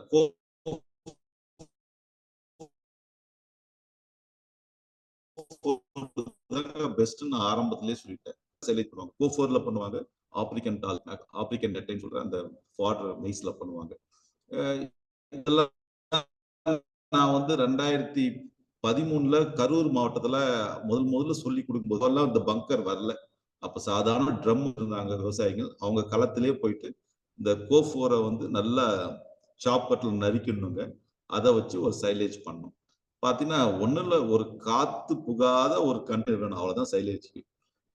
நாளைக்கு சைலேஜ் பண்றோம்னா இன்னைக்கே அறுவடை பண்ணிடணும். நம்ம கோஃபோரோ ஆப்பிரிக்கன் டால் மைஸ் அறுவடை பண்ணிட்டீங்கன்னா தான் நாம வந்து அடுத்த நாள் பண்றதுக்கு கரெக்டா இருக்கும். நீங்க ஒரே நாள்ல கட் பண்ணி பண்ண முடியாது. இது வந்து பழைய மெத்தட். இதெல்லாம் சொல்றது பழைய மெத்தடுங்க. அடுத்து போங்க. இது வந்து குழி வெட்டி நம்ம சைலேஜ் பண்ணோம். இதுவும் அந்த ஒரு 10 இயர்ஸ் முன்னாடி இதெல்லாம் இருந்தது. குழியில அதே மாதிரி காற்று புகாத மாதிரி ஒரு குழிய செவ்வகமா வெட்டிக்கணுங்க. அது அளவு எவ்வளவுனாலும் பண்ணிக்கலாம். பட் ஒரு கன சதுர அடிக்கு 40 கிலோ கிரீன் வாட்டர் தேவை. அதாவது பசுந்தீவனம். ஒரு கன சதுர என்னன்னா அகலம், உயரம், அப்புறம் வந்து நீளம். ஒரு கன சதுர அடிக்கு 40 கிலோ தேவைப்படுங்க. அடுத்தது போங்க. அது ஓபன் பண்ணதுக்கு அப்புறம் அடுத்தது போங்க. இது ஒரு சைலேஜ்ங்கிறது நல்ல சைலேஜ் அப்படின்னா ஊறுகாய் புல் எப்படி இருக்குன்னு வச்சுக்கங்களேன். அப்படியே நீங்க ஒரு சக்கரை ஆலைய பஸ்ல கடந்து போங்க வச்சுக்கலாம். பஸ்ல டிராவல் பண்றீங்க, ஒரு சக்கரை அப்படியே போனா எப்படி ஒரு நறுமணம், அது மாதிரி நல்ல ஒரு கோல்டன் ஒரு தங்க நிறத்துல அப்படி மின்னுங்க, நல்ல மனமா இருக்கும். அதுதான் நல்ல சைலேஜ். ஒரு சாதாரண பசுந்தீவனம் ஒரு ஊறுகாய் புல்லா மாறதுக்கு மினிமம் 3 வாரம் ஆகும். மினிமம் 3 வாரம் விட்டாதான் அது சைலேஜா மாறும். அதுக்கு முன்னாடியே நீங்க பண்ணிட்டு எடுத்தீங்கன்னா அது நாட் சைலேஜ். அது திரும்ப நமக்கு மாட்டுக்கு பிரச்சனை தான் பண்ணும். அப்போ ஒரு 21 நாள் கழிச்சு தான் ஒரு சைலேஜை உருவாக்க முடியும் நம்மளால. சரிங்களா? அடுத்தது அடுத்த படம் பாருங்க. இப்போ ஒரு 5 வருஷத்துக்கு முன்னாடி இந்த பேக் சைலேஜ் நிறைய வந்திருக்கு. ரிலையன்ஸ் கம்பெனியே கொடுத்தான். அவர் அந்த போன் நம்பர் கூட இருக்கு. ஆனா அந்த பேக் சைலேஜ் சக்சஸ் ஆகல. ஏன்னு பாத்தீங்கன்னா ஃபீல்ட்ல இப்போ 2 மாடு 3 மாடு வச்சிருந்தா அந்த பேக் தான் பெஸ்ட். ஏன்னா எலியும் அணில் நிறைய கடிச்சதுனால அந்த காத்து புகாம இருக்கிறது அதுல ஸ்பெஷாலிட்டியே. ஒன்ஸ் காத்து உள்ள போயிடுச்சு அந்த சைலேஜ் கெட்டு போயிடும். அது நம்ம கறவை மாட்டு பயன்படுத்தவே முடியாது. சரிங்களா? அதனால அந்த பேக் சைலேஜ் அந்த அளவு சக்சஸ் ஆகல. பட் சில பேர் யூஸ் பண்றாங்க. சரிங்களா? அடுத்தது போங்க. இதாங்க பங்கர்ஸ் நிறைய இதுல இருக்கு. நிறைய பேர் பண்றோம். இங்க இந்த உடுமலைப்பேட்டை திருப்பூர் மாவட்டத்துல நிறைய பண்றாங்க. அங்க ஆத்தூர்ல பெத்தநாயக்கம்பாளையம் நம்ம நண்பர் விவசாய நண்பரே நிறைய பேர் பண்றாங்க. டிராக்டர்ல நேரா அறுவடை பண்ணுவாங்க பங்கர்ஸ். நெக்ஸ்ட் போங்க. நெக்ஸ்ட் நேரா ஃபீல்ட்ல அறுவடை பண்றது. அப்படியே அது அப்படியே உள்ள போயிடும். கொட்டும் பின்னாடி ட்ராக்ல இதுல கொட்டிடுங்க. அறுவடை போய் கொண்டு அடுத்து போங்க. 80 நாளுங்க. 80 நாள் ஃபாடர் தான் வெட்டுவாங்க இதுல. நல்லா ஞாபகம் வச்சுங்க. சைலேஜுக்கு வந்து பாத்தீங்கன்னா 70 to 80 நாள் தான் அறுவடை பண்ணும். அந்த நேரத்துல அறுவடை பண்ணி அந்த பங்கர்ல போட்டு அப்படியே டிராக்டர்ல விட்டு மிதிப்பாங்க. அப்படியே மெச்சிட்டு வரணும். இதுதான் இது பண்றாங்க. நீங்க வச்சிருந்தாலும் நம்பர் இருக்குது. அவங்க சொன்னா வந்து அறுவடை பண்ணி பங்கர் போட்டு சைலேஜா பண்ணி கொடுப்பாங்க. சரிங்களா? இது மாதிரி நிறைய இப்ப கம்பெனிஸ் வந்துருச்சு. இதெல்லாம் வந்து விவசாயிகள் 2 மாடு 3 மாடு இவங்ககிட்ட வாங்கிக்கலாம். மூட்டையில விற்கிறாங்க. ஒரு ஒரு 50 கிலோ மூட்டை வந்து 350 ரூபாய்க்கு என்னவோ கொடுக்குறாங்க. நேற்று ரேட்டு ஒரு 6 ரூபாய் கிட்ட வருதுங்க ஒரு கிலோ சைலேஜுங்க. இப்போ ஒரு 50 மாடு வச்சிருக்கோம், அவங்களே தனியா போட்டுக்கலாம். பட் 5 மாடு இதுல 2 மாடு 3 மாடு வச்சிருக்கவங்கலாம் சைலேஜ் அவங்களால போட முடியாது. பட் இது மாதிரி யாராவது விற்கிற கம்பெனி கிட்ட நீங்க வாங்கி போட்டுக்கலாம். இதெல்லாம் வந்துமே நீங்க மே மாசத்துல அந்த வறட்சி காலங்கள்ல ரொம்ப யூஸ்ஃபுல்லா இருக்கும். அப்போ போய் நம்மளால நிறைய பசுந்தீவனம் உற்பத்தி பண்ண முடியாது. பட் இது மாதிரி சேமிச்ச ஒரு பசுந்தீவனத்தை பயன்படுத்திக்கலாம். அடுத்ததுங்க. இதுதான் சொன்னீங்களா கமர்ஷியலா ஒரு கார்ன் சைலேஜ் விற்கிறாங்க. இது 50 கிலோ பேக்குங்க. இப்போ வந்து 350 ரூபா 360 ரூபாய்க்கு விற்கிறாங்க. இப்போ இது மாதிரி சைலேஜ் இது மாதிரி நம்ம போகும்போது சில நேரங்களில் உலர்த்தீவனம் குவாலிட்டி, அதாவது உலர்த்தீவனம் நான் ஏற்கனவே சொன்னேன் எப்படி சேமிக்கிறதுனா, கிரவுண்ட்ல இருந்து ஒரு 3 அடிக்கு மேல நல்லா கட்டையை வச்சுட்டு அதுக்கு மேல ஒரு சோளத்தட்டை ஃபர்ஸ்ட் ஒரு ரோ விட்டுடணும். அப்புறம் நடுவுல கொஞ்சம் உப்பு தெளிக்கணும். திருக்கும் ஒரு ரோ விடணும். அப்படி போட்டு போட்டு மேல தண்ணி வராம ஷேட் மழை தண்ணி உள்ள போகாம அது கவர் பண்ணணும். ஓலையிலயோ இல்ல தகடுலயோ போட்டு பண்ணணும். இது மாதிரிலாம் பண்ணும்போதுங்க என்ன ஆகுன்னா சில நேரங்களில் பூஞ்சை வந்து வரும். மண்ணில் தொடர்பு இருந்தாலும் சரிங்க. சில நேரம் கொஞ்சம் மைல்டு பூஞ்சை வந்து வளர்றதுக்கு வாய்ப்பு இருக்கு. அப்போ பூஞ்சைனாவே டாக்ஸின்ஸ் இங்கிலீஷ்ல சொல்லுவாங்க. கண்டிப்பா லிவர் அடிக்கும். நம்ம லிவர் தானே மெயின். நமக்கு மாதிரி மாடுகளுக்கு லிவர் தான் மெயின். எல்லா இதுவும் நடக்கிற ஒரு முக்கியமான ஒரு உறுப்பு. அப்போ அந்த லிவரை நம்ம ஸ்ட்ரென்தன் பண்ணோம். லிவர் ஆக்டிவிட்டி, அந்த லிவர் ஆக்டிவிட்டி ஸ்ட்ரென்தன் பண்ணா அதுக்கு நிறைய லிவர் டானிக்ஸ் நிறைய இருக்கு. லிவர் டானிக்ஸ்க்கு இப்போ இதெல்லாம் தான் நமக்கு திரும்ப நம்ம படிக்க சொல்றோம். நாங்க முன்னாடி 5 வருஷத்துக்கு முன்னாடி இருந்த ஒரு கறவை மாட்டுக்கு தேவையான விஷயங்கள் வேற. பட் இப்போ ஒரு கறவை மாட்டுக்கு தேவையான விஷயங்கள் நிறைய இருக்குது. அதுல முக்கியமா இந்த லிவர் டானிக்னு சொல்லிட்டு நம்ம நிறைய பேசுறோம். இப்போ நிறைய ஒரு வருஷமா இதை நிறைய நான் பார்த்துருக்கேன். என் பண்ணையிலே நிறைய பார்த்துருக்கிறேன். முக்கியமா இந்த லிவர் டானிக் கொடுக்கும்போது அந்த ஜீரண சக்தி மட்டும் இல்லாம நோய் எதிர்ப்பு சக்தி அதிகமா இருக்கு. நான் என்னுடைய பண்ணையிலே நான் பார்த்துருக்கேன். குறிப்பா இந்த எல்எஸ்டின்னு சொல்லிட்டு லம்பி ஸ்கின் டிசீஸ் வந்து ஒரு 2 வருஷத்துக்கு முன்னாடி நிறைய பேர் அதெல்லாம் பாதிக்கப்பட்டோம். அப்ப இதெல்லாம் கொடுத்துதான் அந்த மாட்டை நான் திரும்ப பழைய நிலைக்கு கொண்டு வந்தேன். ஸோ இதான் சொல்றேன், இப்போ இருக்கிற கறவை மாட்டுக்கு தேவையும் நிறைய இதுவும் அதிகமாயிடுச்சு. அதுக்கு ஏற்ற மாதிரி நாம கொடுக்கணும். அப்பதான் நல்லா பெற முடியும். நம்ம இதெல்லாம் ஒரு 5 வருஷத்துக்கு முன்னாடி நானே சொன்னதில்லை இது கொடுங்கன்னு சொல்லிட்டு. பட் இப்ப தேவைப்படுது. அடுத்ததுங்க, இந்த லிவர் டானிக்ங்கிறது நம்ம என்னதான் குவாலிட்டியான தீவனம் கொடுத்தாலும் சில பூஞ்சைகள், அதுல வர பூஞ்சையினால அந்த லிவர் பாதிக்காம இருக்கிறதுக்கு, ஆரோக்கியம் பாதிக்காம இருக்கிறதுக்கு இந்த லிவர் டானிக் ரொம்ப முக்கியம். அடுத்ததுங்க, நெக்ஸ்ட் இந்த உலர் தீவனம். இது ஒரு திருப்பி பேக் போங்க.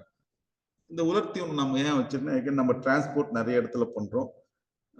சில நேரம் மலையில் நனையுது, வைக்கோலே மலையில் நனையுது.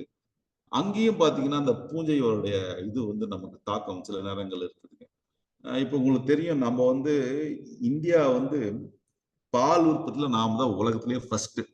ஏற்கனவே 230 டன் மில்லியன் டன்ஸ் 240 போயிட்டு வச்சுக்கோங்களேன். இவ்வளவு உற்பத்தி நம்ம பெருமை பண்ணிக்கிறோம். ஆனா நம்மளால நம்ம இருக்கிற பாலையோ பால் பொருட்கள்லயோ பக்கத்துல இருக்க துபாய்க்கோ இது ஏற்றுமதி பண்ண முடியறது இல்லை. ஏன்னா இப்போ நமக்கு வந்து குவான்டிட்டி வந்துருச்சுங்க. உலகத்திலேயே ஃபர்ஸ்ட் குவான்டிட்டி வந்துட்டோம். ஆனா குவாலிட்டின்னு சொல்லும் போது பாத்தீங்கன்னா போராதான் இருக்கும். நம்மளால ஒரு சின்ன நம்ம பால் பவுடர் ஏற்றுமதி பண்ண முடியல. எனக்கு நினைவு சரியா இருந்தா ஒரு முறை நான் நியூஸ் பேப்பர்ல படிச்சிருக்கிறேன், நம்ம ஏற்றுமதி பண்ண பால் பவுடர் வெளிநாட்டுல திரும்ப அமுச்சு விட்டாங்க.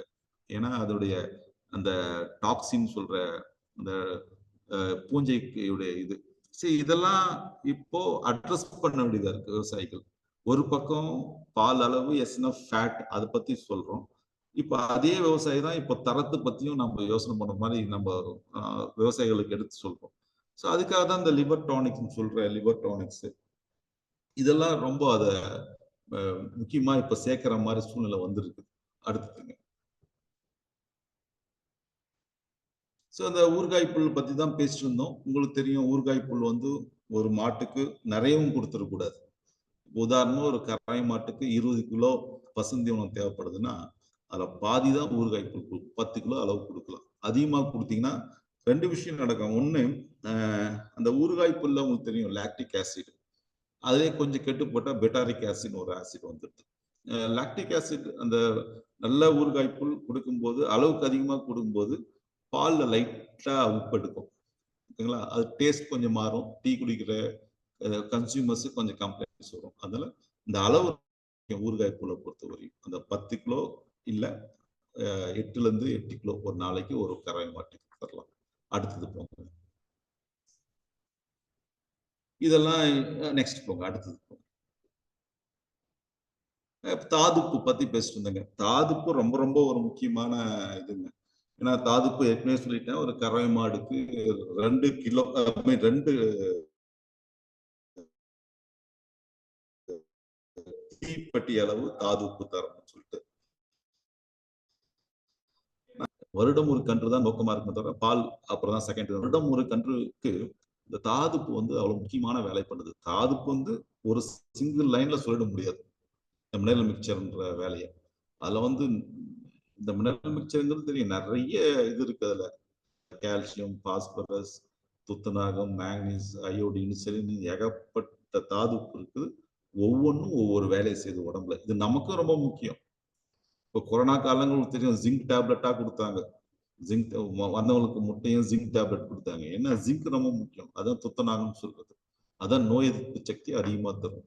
நீங்க குழந்தைங்க சிறப்புல நிறைய பாருங்க, இந்த சின்ன குழந்தைங்க டானிக்ல எல்லாம் ஜிங்க் இருக்கும். ஏன்னா குழந்தைங்களுக்கு நோய் எதிர்ப்பு சக்தி. அது மாதிரிதான் இந்த கறவை மாடுகளுக்கும்.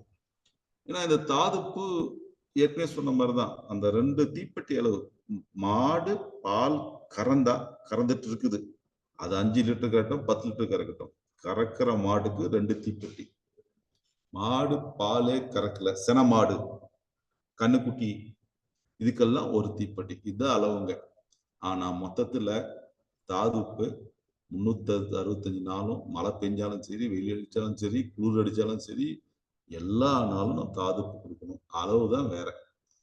பால் கறந்தா 2 தீப்பெட்டி, பால் கறக்கலாம் ஒரு தீப்பெட்டி. இதை கூட நான் நிறைய வேடிக்கையா சொல்லுவேன். ஒரு நான் 2010 இன்னும் ஞாபகம் இருக்கு எனக்கு, நாமக்கல் மாவட்டத்துல புதுப்பாளையம் தாண்டி ஒரு கிராமத்துல இதே மாதிரி கூட்டத்துல பேசிட்டு இருக்கும்போது, அப்போ நாங்க பல்கலைக்கழகத்துடைய தாதுப்பு இலவசமா கொடுக்குற வாய்ப்பு கிடைச்சது. ஒவ்வொரு கிலோ ஒவ்வொரு விவசாயிக்கு கொடுத்தோம். 1 கிலோங்கிறது 1000 கிராம். இதே மாதிரிதான் சொன்னோம், நீங்க ஒரு கரை மாட்டுக்கு 2 தீப்பெட்டி அளவு கொடுங்க அப்படின்னு சொல்லியிருந்தோம். அவர் கொடுத்து அதனால பால் அளவு ஒரு 400 ml ஒரு நாளைக்கு இன்க்ரீஸ் ஆகிருந்தது. அடுத்த கூட்டத்துக்கு போகும்போது ரொம்ப பெருமையா சொன்னாரு, நம்மள வாழ்த்தினாரு, நல்லா இருந்தது சார், நல்லான்னு சொல்லி திரும்பவும் அந்த ஸ்கீம்ல இன்னொரு அடுத்து ஒரு கிலோ தாதுப்பு கொடுத்துட்டு ஒரு 10 நாள்லயே போன் பண்ணாரு, சார் எங்களுக்கு தாதுப்பு தீர்ந்து போச்சு, இன்னொரு பாக்கெட் வேணும். நம்ம கணக்கு ஒரு நாளைக்கு 50 கிராம்னா 20 நாளைக்கு தரணும். ஆனா இவரு 10 நாளைக்கு கேட்கிறேன், ஏன் சார் என்னாச்சுன்னு கேட்கும் போதுதான் அந்த விவசாயி நண்பர் சொன்னாரு, சார் நம்ம போன முறை 2 தீப்பெட்டி போட்டு 400 ml வந்தது, இந்த முறை 4 தீப்பெட்டி அடிச்சு விட்டேன் சார், ஆனா பால் ஏறல, தாதுப்பு தான் தீர்ந்து போச்சு அப்படின்னாரு. கரை மாட்டை பொறுத்தவரை தேவைக்கு அதிகமா எது கொடுத்தாலும் வேஸ்ட் தான். அது சாத்தின வழியா வெளியே வந்துடும். அங்க பொருளாதாரம் வேஸ்ட், மெட்டீரியல் வேஸ்ட். அதனால தாதுப்புனா 2 தீப்பெட்டி தான் கொடுக்கணும். அதுக்கு மேல கொடுத்தீங்கன்னா அது வந்து தேவையில்லாம நம்ம வேஸ்ட் ஆயிடும். சரிங்களா? அடுத்த ஸ்லைட் போங்க.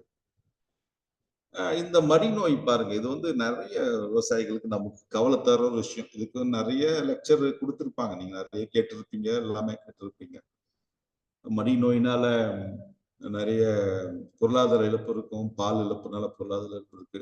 இந்த தீவனத்துல நம்ம என்ன பண்ணலாம் தான், நான் என் பண்ணைய நான் விவசாயியா தான் யோசனை பண்ணுவேன். நானும் ஒரு தானே, என்ன கொடுக்குறோம் என்ன வாங்குறோம், நாம ஒரு வியாபாரி தானே. இதுல அது என்ன கொடுக்கணும் என்ன வாங்கணும், இதுக்கு வந்து நம்ம மேனேஜ்மெண்ட்ல நம்ம வந்து கொட்டையை சுத்தமா வச்சுக்கிறோம் அப்படிலாம். என் அனுபவம் என்ன, எனக்கு இது மாதிரி பிரச்சனைகள் காம்புல மடின்னு வரும்போது 2 விஷயம் பண்ண. ஒண்ணு, அந்த KMNF4 1% 1 கிராம் எடுத்து ஒரு ஏறக்குறைய ஒரு 20 லிட்டர் தண்ணீர்ல கலந்து பால் கறந்த உடனே நம்ம மடியும் கழுவி விட்டுருந்தாங்க. இதுவும் கீழே தரையும் ஷெட்டையும் கிளீனா வச்சுக்கிறோம்.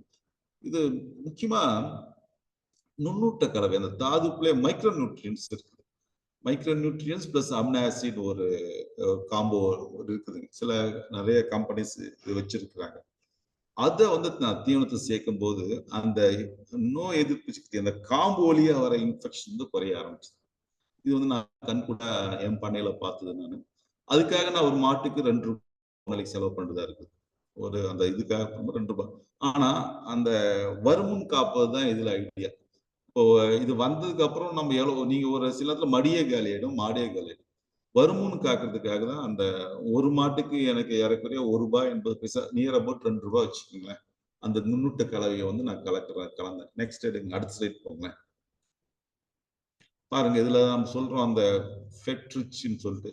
இதுல வந்து அந்த நுண்ணூட்ட கலவை ரொம்ப முக்கியம், ரொம்ப அருமையா இருக்கும். இது என்னோட அனுபவம், உங்க அனுபவத்தை நீங்க பார்த்துக்குங்க. இது ஏன்னா நம்ம என்னடா ஒரு கம்பெனிக்காக சொல்றதுக்காக இல்லை, இது அனுபவத்துக்காக சொல்றதுதான், அனுபவத்தை ஷேர் பண்றதுதான். இப்ப நான் ஒரு வாத்தியாரா பண்ணதை விட ஒரு விவசாயியா தான் என்னோட அனுபவத்தை ஷேர் பண்றேங்க. நீங்க அதை பாருங்க, உங்களுக்கு வாய்ப்பு கிடைச்சா உங்க அனுபவத்தை அடுத்த மீட்டிங்ல ஷேர் பண்ணிக்கோங்க. இது எல்லாம் ஒரு இது பாத்தீங்கன்னா சீரான வளர்ச்சி, அதுதான் முக்கியம். ஒரு மாட்டுக்கு ஒண்ணு கொடுக்கணும்னா சீரா இருக்கணும். நம்ம விவசாயிகள் சில நேரத்தோம்னா மாடு பால் கறந்தா தீவனம், இல்லைன்னா ஒண்ணும் இல்லை அப்படிங்கிற மாதிரி இருக்கிறோம். அது வந்து திரும்பவும் நினைவூட்டுறேன், நம்ம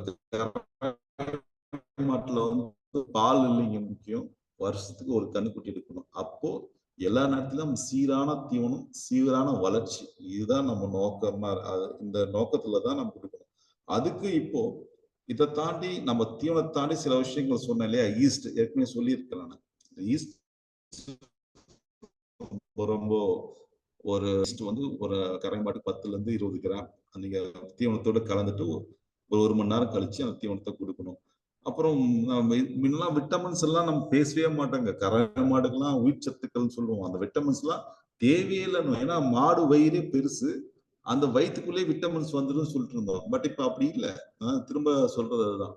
இந்த விட்டமின்ஸ் தேவைப்படுது மாடுங்களுக்கு. 10 லிட்டர் கறக்கிற மேல இருக்கிற மாட்டுக்கே விட்டமின்ஸ் கொஞ்சம் தேவைப்படுது. அதுதான் சொன்னேன். இதெல்லாம் நுண்ணூட்ட சத்து. இதுல நுண்ணூட்ட கலவை, இதுல கலவையே கொடுத்துருக்குறாங்க. இந்த நுண்ணூட்ட சத்து, அப்புறம் தாதுப்பு, ஈஸ்ட், இதெல்லாம் சேர்ந்து இந்த ஃபெட் இதெல்லாம் பார்த்தீங்கன்னா நல்ல ப்ராடக்ட், நல்ல ரிசல்ட் ஆல்சோ. நான் என்னுடைய பண்ணையினுடைய அனுபவம் அது. அதனால அது ஒரு நுண்ணூட்ட. எங்க பாயிண்ட் என்னன்னா சீரான வளர்ச்சி, சீரான ஊட்டச்சத்து. அதுதான் அந்த சீரான ஊட்டச்சத்து. சமச்சீரான ஊட்டச்சத்துங்கிறது எல்லாம் சேர்ந்ததுதான். இதுவரையும் நம்ம நுண்ணூட்டச்சத்து பத்தி பேசிருக்கவே மாட்டோம். ஆனா இது மேல அதை பேச வேண்டிய சூழ்நிலை வந்துருச்சு.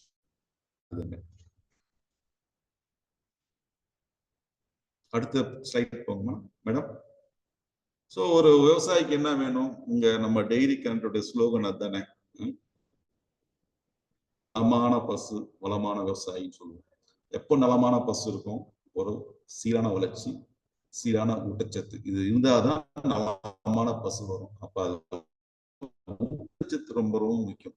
சீரான ஊட்டச்சத்து, சீரான வளர்ச்சி, நலமான பசு, அதுக்கப்புறம் வளமான விவசாயி. இதுதான் அந்த இது. அடுத்த ஸ்லைட் போங்க. எப்போ வளமான விவசாயியா இருக்க முடியும்?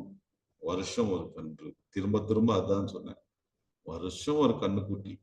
2 கண்ணு போற இடைவெளி 14 மாசத்துக்கு மேல இருக்கக்கூடாது. அது ஒன்லி நம்ம கொடுக்குற தீவனத்தால மட்டும்தான் சாத்தியமாகும். தீவனம் தான் அதுல 70-80% வந்து முக்கியமா இருக்கு. ஸோ தீவன மேலாண்மைங்கிறது என்ன ஒரு கரை மாட்டுக்கு கொடுக்குறோங்க. பெருதுல வந்து பால் மட்டும் இல்ல, பாலை தாண்டி வருஷம் ஒரு கன்று. அதுதான் ரொம்ப முக்கியம். அடுத்தது. நன்றி சார். ஸோ இதுதான் என்னுடைய பிரசன்டேஷன். நன்றி டாக்டர். Yes sir. நண்பர்களே, டாக்டருடைய எக்ஸ்பிளனேஷன் வந்து உங்களுக்கு எல்லாம் ரொம்ப புரிஞ்சிருக்கும்னு நினைக்கிறோம்.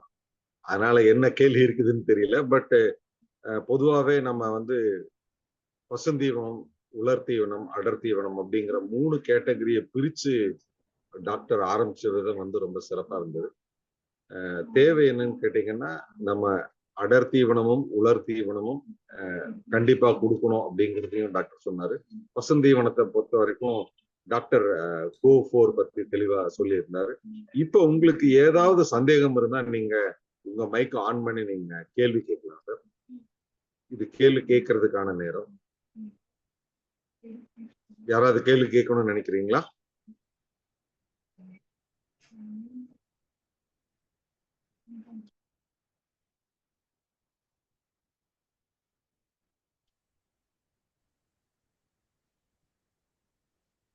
நிறைய கேள்வி வரணுமே, எதிர்பார்க்கிறேன் விவசாய நண்பர்கள்.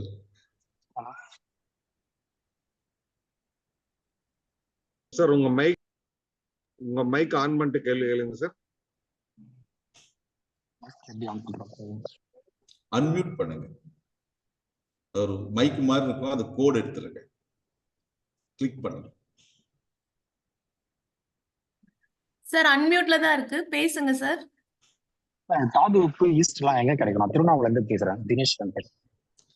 சார் நம்ம ஈவன் டெய்ரி கனெக்ட் அவங்க நம்ம ஆர்ஜிஎஸ் சார்ட்லயே எக்ஸலண்ட் தாது உப்பு இதெல்லாமே ஈஸ்ட் எல்லாம் நல்லா வச்சிருக்காங்க சார். உங்க இதுலயே இருக்குல்ல சார், நிறைய வச்சிருக்கீங்களே சார். சார் உங்க அவர் கேட்டுக்கங்க, இதெல்லாம் எக்ஸலண்ட்டுங்க. அதெல்லாம் கேட்டு அவருக்கு கம்யூனிகேட் பண்ணுங்க எங்க கிடைக்கும் என்ன. சார் உங்க நம்பர் இப்ப நீங்க சாட்ல டைப் பண்ணுங்க சார். ஹலோ சொல்லுங்க சார். உங்க பேரையும் உங்க நம்பரையும் உங்க ஊர் பேரையும் சாட்ல டைப் பண்ணுங்க. ஓகே. நாங்க நம்ம ஆபீஸ்ல இருந்து டைரி கனெக்ட் ஆபீஸ்ல இருந்து உங்களை கால் பண்ண சொல்றோம் சார். டீடைல் சொல்லி சொல்றேன். ஹலோ டாக்டர், இந்த நீங்க கோ4 சொன்னீங்க சார். இப்ப இந்த கோஎஃப்எஸ் 29, கோஎஃப்எஸ் 33 இதெல்லாம் வந்து 31 இதெல்லாம் ரொம்ப ஃபெமிலியரா இருக்குங்க சார். அதை பத்தி ஆமாங்க ஏதாவது information? ஆமாங்க சார். ஆக்சுவலி சார் நம்ம கோஎஃப்எஸ் 29 31 வந்துச்சு. பட் 31 29 நல்லா இருக்குது ஃபீல்டுல பெர்ஃபார்ம் பண்றதுங்க. நமக்கு பசுந்தீவனத்தை பொறுத்தவரையும் சார் அந்த தண்ணி யூசேஜ் தான் நம்ம அது பார்க்கணுங்க. நமக்கு வறட்சி தாங்கக்கூடிய வெரைட்டி தான் ஃபர்ஸ்ட். அதுக்கப்புறம் ஈல்டு, மூணாவது வேற ஏதாவது அட்வான்டேஜ் தான் பார்ப்போம். பட் நமக்கு கோ4 இந்த கோஎஃப்எஸ் ஃபீல்ட்ல நல்லா பெர்ஃபார்ம் பண்றதுங்க. கோ4 வந்து பாத்தீங்கன்னா சார் அது வந்து நேப்பியர் ஹைபிரிட் கிராஸ். உங்களுக்கு கோஎஃப்எஸ் 29 வந்து நமக்கு வந்து சீரியல் ஃபாடர். சரிங்க டாக்டர். இப்ப அப்ப வந்து கோ4க்கு தண்ணி கம்மியா வேணும்ன்றீங்க, அப்படிதானே? ஆமா, அதுதான் சார் ஃபீல்ட் சஸ்டென்ட் அதிக பெஸ்ட்டுங்க. கோ4 தான். அதுல ஈல்டுமே நமக்கு நல்லா இருக்கும். Okay okay okay okay okay sir. வேற யாராவது கேள்வி கேட்கணும்னு நினைக்கிறீங்களா சார்?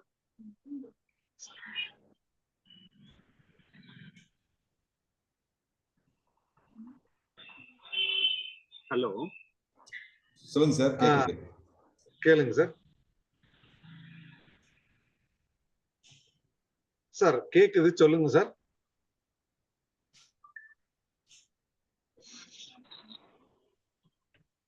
ஓகே.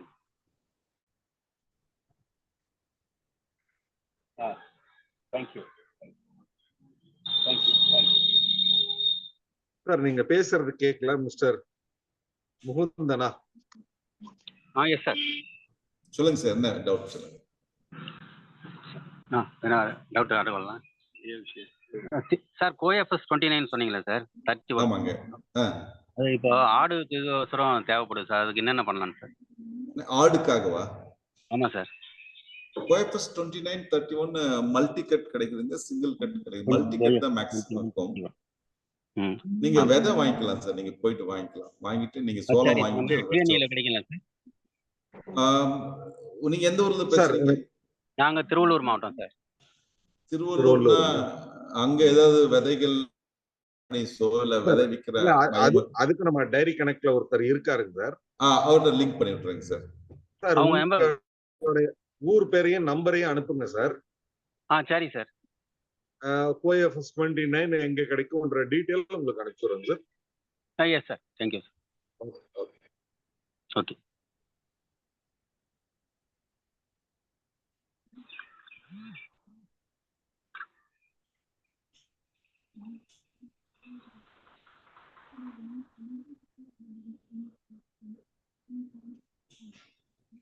ஏதாவது டவுட் இருக்குங்களா?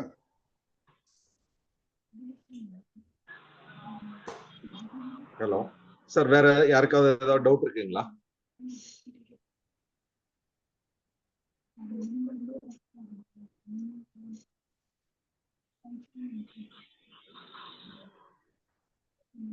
டாக்டர், இந்த அடர் தீவனத்தை பத்தி சொன்னீங்க இல்லைங்களா? ஆமாங்க சார். இந்த அடர் தீவனத்தை பொறுத்த வரைக்கும் நம்ம மக்களுக்கு வந்து இன்னும் வந்து நான் லோக்கல்லே அரைச்சுக்கிறேன், அரைச்சு போடுறேன் அப்படிங்கிற மாதிரி எல்லாம் நிறைய விஷயங்கள் பண்றாங்க. இது வந்து நீங்க எப்படி பாக்குறீங்க சார்? இது எந்த விதத்துல ஹெல்ப்ஃபுல்லா இருக்கும்? அல்லது வந்து ஒரு பிராண்டடான கம்பெனில இருந்து ஒரு தீவனம் வாங்குறதுக்கும் அல்லது அவங்களா ஷெல்ஃபா அரைக்கிறதுக்கும் என்ன வித்தியாசம் இருக்கு? அதான் சார் நம்ம உரையில சொல்லியிருந்தோம். ஒரு மாடோட ஒரு கறவை மாட்டை முழு திறனையும் வெளியே கொண்டணும். சமச்சீர் தீவனம் ரொம்ப முக்கியங்க.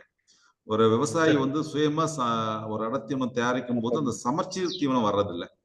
அதுக்கு நாம ஒரு கம்பெனி மூலியமா ஒரு எல்லா நுட்டு சத்துக்களும் கலந்த ஒரு தீவனத்தை போகும்போது, ஒரு கம்பெனி தீவனத்தை போகும்போது மாடோட முழு திறனையும் வெளியே கொண்டு வரலாம்.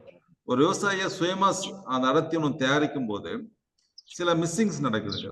உதாரணத்துக்கு ஒரு நுண்ணு சத்து மிஸ் பண்ணிடலாம், ஒரு தாதுப்பை மிஸ் பண்ணிடலாம். அப்படி மிஸ் பண்ணும்போது அந்த மாடு 10 லிட்டர் கொடுக்குன்னா 6 லிட்டர் தான் கொடுக்கும். அது ஒரு விவசாயிக்கு வந்து அது அது வந்து அவருக்கு அது வேஸ்ட் தான். இன்னொன்னு 2 மாடு 3 மாடு 4 மாடு வச்சிருக்கவங்க தான் ஒரு மேக்சிமம் ஒரு 5 மாடுக்கு மேல இருக்கிறவங்க தான் சுயமா தீவனம் தயாரிக்கிறதுல போலாங்க. 5 மாடு அப் டு 10 மாடு வரையுமே ஒரு சுயமா அடர் தீவனம் தயாரிக்கிறது லாபகரமா இருக்காது. அது கம்பெனி தீவனம் போயிடலாம். நல்ல கம்பெனியை நல்லா தேர்ந்தெடுத்து நல்ல தரமான கம்பெனி குச்சி தீவனம் போலாம். நண்பர்களே, இது வந்து நம்ம தொடர்ந்து இந்த விஷயத்த நம்ம பார்த்துக்கிட்டே வரோம். ஏன்னா நிறைய விவசாயிகள் டாக்டர் சொன்ன மாதிரி நம்ம சராசரியா 5 மாடு அந்த மாதிரி தான் வச்சிருக்கோம். 10 மாடு வச்சிருக்கவங்க குறைவா தான் இருக்கிறாங்க. இந்த லோக்கல்ல அரைக்கிறதுல இருக்கக்கூடிய விஷயம் டாக்டர் வந்து தாது உப்பு பத்தியும் அந்த அப்படிங்கறத பத்தியும் தனியா நிறைய பேசினாரு டாக்டர். இதுல என்னன்னு கேட்டீங்கன்னா, இந்த மிக்சர் பண்றது வந்து கரெக்டா ஒரு ஃபீடு கம்பெனி கரெக்டா பண்ண முடியும். ஏன்னா அவங்க அதுக்கான லேப் வச்சிருப்பாங்க, அதுக்கான ப்ரொவிஷன்ஸ் இருக்கும். டாக்டர் சொன்ன மாதிரி சமச்சீரான தீவனம் கொடுக்கணுங்கிறது ரொம்ப முக்கியமா இருக்கு. டாக்டர் எதை வலியுறுத்துறாரோ அதையே தான் டைரி கனெக்ட் வலியுறுத்தது வருடம் ஒரு கன்று அப்படிங்கிறது. நம்ம இந்த டைரி கனெக்ட் மீட்டிங்ல உங்களுக்கு எல்லாம் தெரிஞ்சிருக்கும், வருடம் ஒரு கன்று நம்மளுடைய ஓன் கன்று இருந்தா நம்மளுடைய சொந்த மாட்டுல இருந்து நம்மளே கன்று ஈண்டு அது வந்து நம்ம நாளைக்கு அது வந்து ப்ரொடக்ஷனுக்கு வந்ததுன்னா, பால் உற்பத்திக்கு வந்ததுன்னா உண்மையாலுமே நம்ம ஃபார்மோட குவாலிட்டி நல்லா இருக்கும் அப்படிங்கறத தொடர்ந்து வலியுறுத்துறாங்க. இத வந்து பஞ்சாப் மாதிரி பால் மிகை மாநிலமான அங்க இதெல்லாம் பிராக்டிஸ் பண்றாங்க. நம்ம ஊர்ல தான் கண்ணுக்குட்டி போட்டோன்னே அதை வித்தரணும்னு சொல்லி வித்துடுறோம் நம்ம. அது செய்யாம அதை வளர்த்துறது வந்து ரொம்ப நல்ல விஷயமா இருக்கும். நான் பார்த்திருக்கேன். நான் படிக்கும்போது பஞ்சாப், நான் கர்நாடகால தான் படிச்சேங்க. நாங்க காலைல 7 மணிக்கே ஃபீல்டுக்கு போவோம். அங்க இருக்கிற மாடு பரா அங்க நம்ம 3 டைம் 3 வேளை பால் கறப்பாங்க. அங்க 3 டைம்ஸ் மில்கிங் இருக்கும். எனக்கு தெரிஞ்சுமே விவசாயிகள்ல ஒரு 2 மாடு வச்சிருக்க விவசாயிகள் அந்த கன்று வளர்த்து 10 மாடு ஆக்கிடுவாங்க. கறவை மாடா அந்த கன்றுக்குட்டி எல்லாம் வளர்ந்து. இன்றைய கன்று வந்து நாளைய பசு. அதுதான் சரியா சொன்னீங்க டாக்டர். நண்பர்களே, வருடம் ஒரு கன்று வரணும் அப்படின்னா நம்ம இப்ப இருக்கிற பசுமாட்டை வந்து நல்லபடியா காப்பாற்றணுங்கிறது ரொம்ப முக்கியம். அதுக்கு தேவையான ஊட்டச்சத்துக்கள் கொடுக்க வேண்டியது ரொம்ப முக்கியம். ஏன்னா என்ன கொடுக்குறோமோ என்ன அதுதான் கிடைக்கும் அப்படின்றதுக்காக. அதனால நல்ல தீவன முறைகளை கையாளுவோம். டாக்டர் சொன்ன மாதிரி பசுந்தீவனம், உலர் தீவனம், அடர் தீவனம் அப்படிங்கிற ஒரு ஃபார்முலால நம்ம தொடர்ந்து நம்ம மாட்டை வந்து பராமரிப்போம். நல்ல தரமான கன்று ஈன்றுவோம். வளமான ஒரு பால் பண்ணையை உருவாக்குவோம் அப்படிங்கிறதுதான் கேள்வி கேட்கிறேன். சொல்லுங்க சார். மைக்ரோ நியூட்ரியன்ஸ் அப்படின்ற ஒரு நுண்ணூட்டச்சத்தை பத்தி சொன்னீங்களே,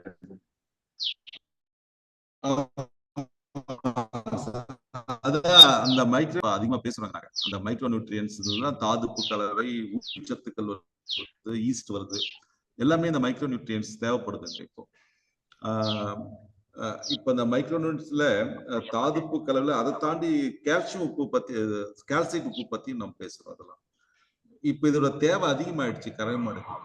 இதை நாம மிஸ் பண்றோம். விவசாயிகள் வந்து இதெல்லாம் மிஸ் பண்றோம். நம்ம இதெல்லாம் மிஸ் பண்ணக்கூடாது. இந்த மைக்ரோ நியூட்ரியன்ஸ் வந்து நிறைய இப்போ நம்ம டைரி கனெக்ட்லயே பாத்தீங்கன்னா நாங்க பெர்டோ வெட்னு ஒண்ணு நல்லா இருக்கும் அவங்க வச்சிருக்காங்க. அந்த பூஸ்ட் பூம், மில்க் பூம், இதெல்லாம் நிறைய மைக்ரோ நியூட்ரியன்ஸ் இருக்காங்க. ஆமா சார், லாக்டோ பீம்னு போட்டிருந்தீங்க, அப்புறம் ஒரு ஃபெர்டோ ரிச்னு ஒன்னு போட்டிருந்தீங்க. இதெல்லாம் வந்து முக்கியமா தேவைங்க இப்போ. சரிங்க சார். இது மாதிரி நீங்க உங்களுக்கு தரமான இதை பார்த்து சமச்சீர் தீவனம் நம்ம வாங்க போகும்போது இதெல்லாம் அது உள்ளார ஒட்டுமொத்தமா வந்துருமா சார், இல்ல நம்ம தனித்தனியா வாங்கி டாப் அப் பண்ணணுமா? ஆமா, இல்ல இது டாப் அப் பண்ணணும் நீங்க இதை. ஏன்னா இப்போ ஒரு கம்பெனி தீவனம் நீங்க போறீங்க வச்சுக்கீங்களேன், இல்ல நீங்களே சுயமா பண்றீங்கன்னா நீங்களே சுயமா போற இதெல்லாம் மிஸ் பண்றோம். நீங்களே சுயமா இதெல்லாம் வாங்கி நீங்க டாப் அப் பண்ணணும். ஒரு கம்பெனி தீவனத்துல ஒரு அளவு கொடுத்துருப்பாங்க, அவங்க அது கொடுத்துருப்பாங்க, பட் அது பத்தாதுன்னு சொல்லுவோம். அப்ப அதுக்காக தான் நம்ம அந்த லாக்டோ பூமும் இந்த ஃபெர்டோ ரிச் இதை ஆட் ஒரு மாட்டுக்கு அவங்க சொன்ன அளவுல, ஒரு உதாரணத்துக்கு 30 கிராம் ஒரு மாட்டுக்கு இதெல்லாம் கொடுக்க வேண்டியது இருக்கு. தீவன ஒரு சமச்சீர் தீவனத்துல ஓரளவுக்கு எல்லாமே சமமா கொண்டுருவாங்க. ஒரு எல்லா கறவை மாடு பால் அளவுக்கு ஏத்த மாதிரி. சில நேரங்கள்ல நம்ம கறவை மாடு அதிகமா போவோம் பால் அளவு, அப்போ இதெல்லாம் தேவைப்படும், அடிஷனலா தேவைப்படும். இன்னொன்னு சார், கிளைமேட் இப்ப நிறைய நம்ம பண்ணது. இப்போ உதாரணத்துக்கு இந்த வருஷம் நீங்க பார்த்துருப்பீங்க இல்லையா, எவ்வளவு டெம்பரேச்சர். அந்த டெம்பரேச்சர்ல இந்த நாம் சொல்ற இப்போ நம்ம புத்தகத்துல படிச்சதோ நம்ம பிராக்டிஸ் பண்றதோ பத்தாது. 30 கிராம் எல்லாம் பத்தாதுங்க. போட்டாதான் கறவை மாட்டுக்கு பத்தும். அதுக்காக தான் இப்பெல்லாம் டாப் அப் பண்றோம். ரொம்ப நன்றிங்க சார், நீங்க தெளிவா இருந்தது உங்க உரை பிரசன்டேஷனுமே. ரொம்ப நன்றிங்க சார். தேங்க்யூ. நன்றி. Thank you sir. இந்த உப்பு பவுடர்லாம் எப்படி எதுல கலந்து கொடுக்கணும்? தண்ணியில கலந்து கொடுப்பாங்களா? தண்ணியில கலக்கலாம், தீவனத்திலையும் கலந்து கொடுக்கலாம் சார். ஈஸ்ட் கொடுத்தா மட்டும் தீவனத்துல தான் கலந்து கொடுக்கணுங்க. நான் ஈஸ்ட் தீவனத்தை வந்து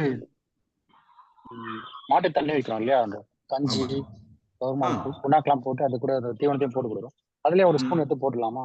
அப்படியே போட்டுருங்க. ஓகே கண்டிப்பா தீவனத்தோட தான், அடர் தீவனத்தோட கலந்து தரும். ஓகே.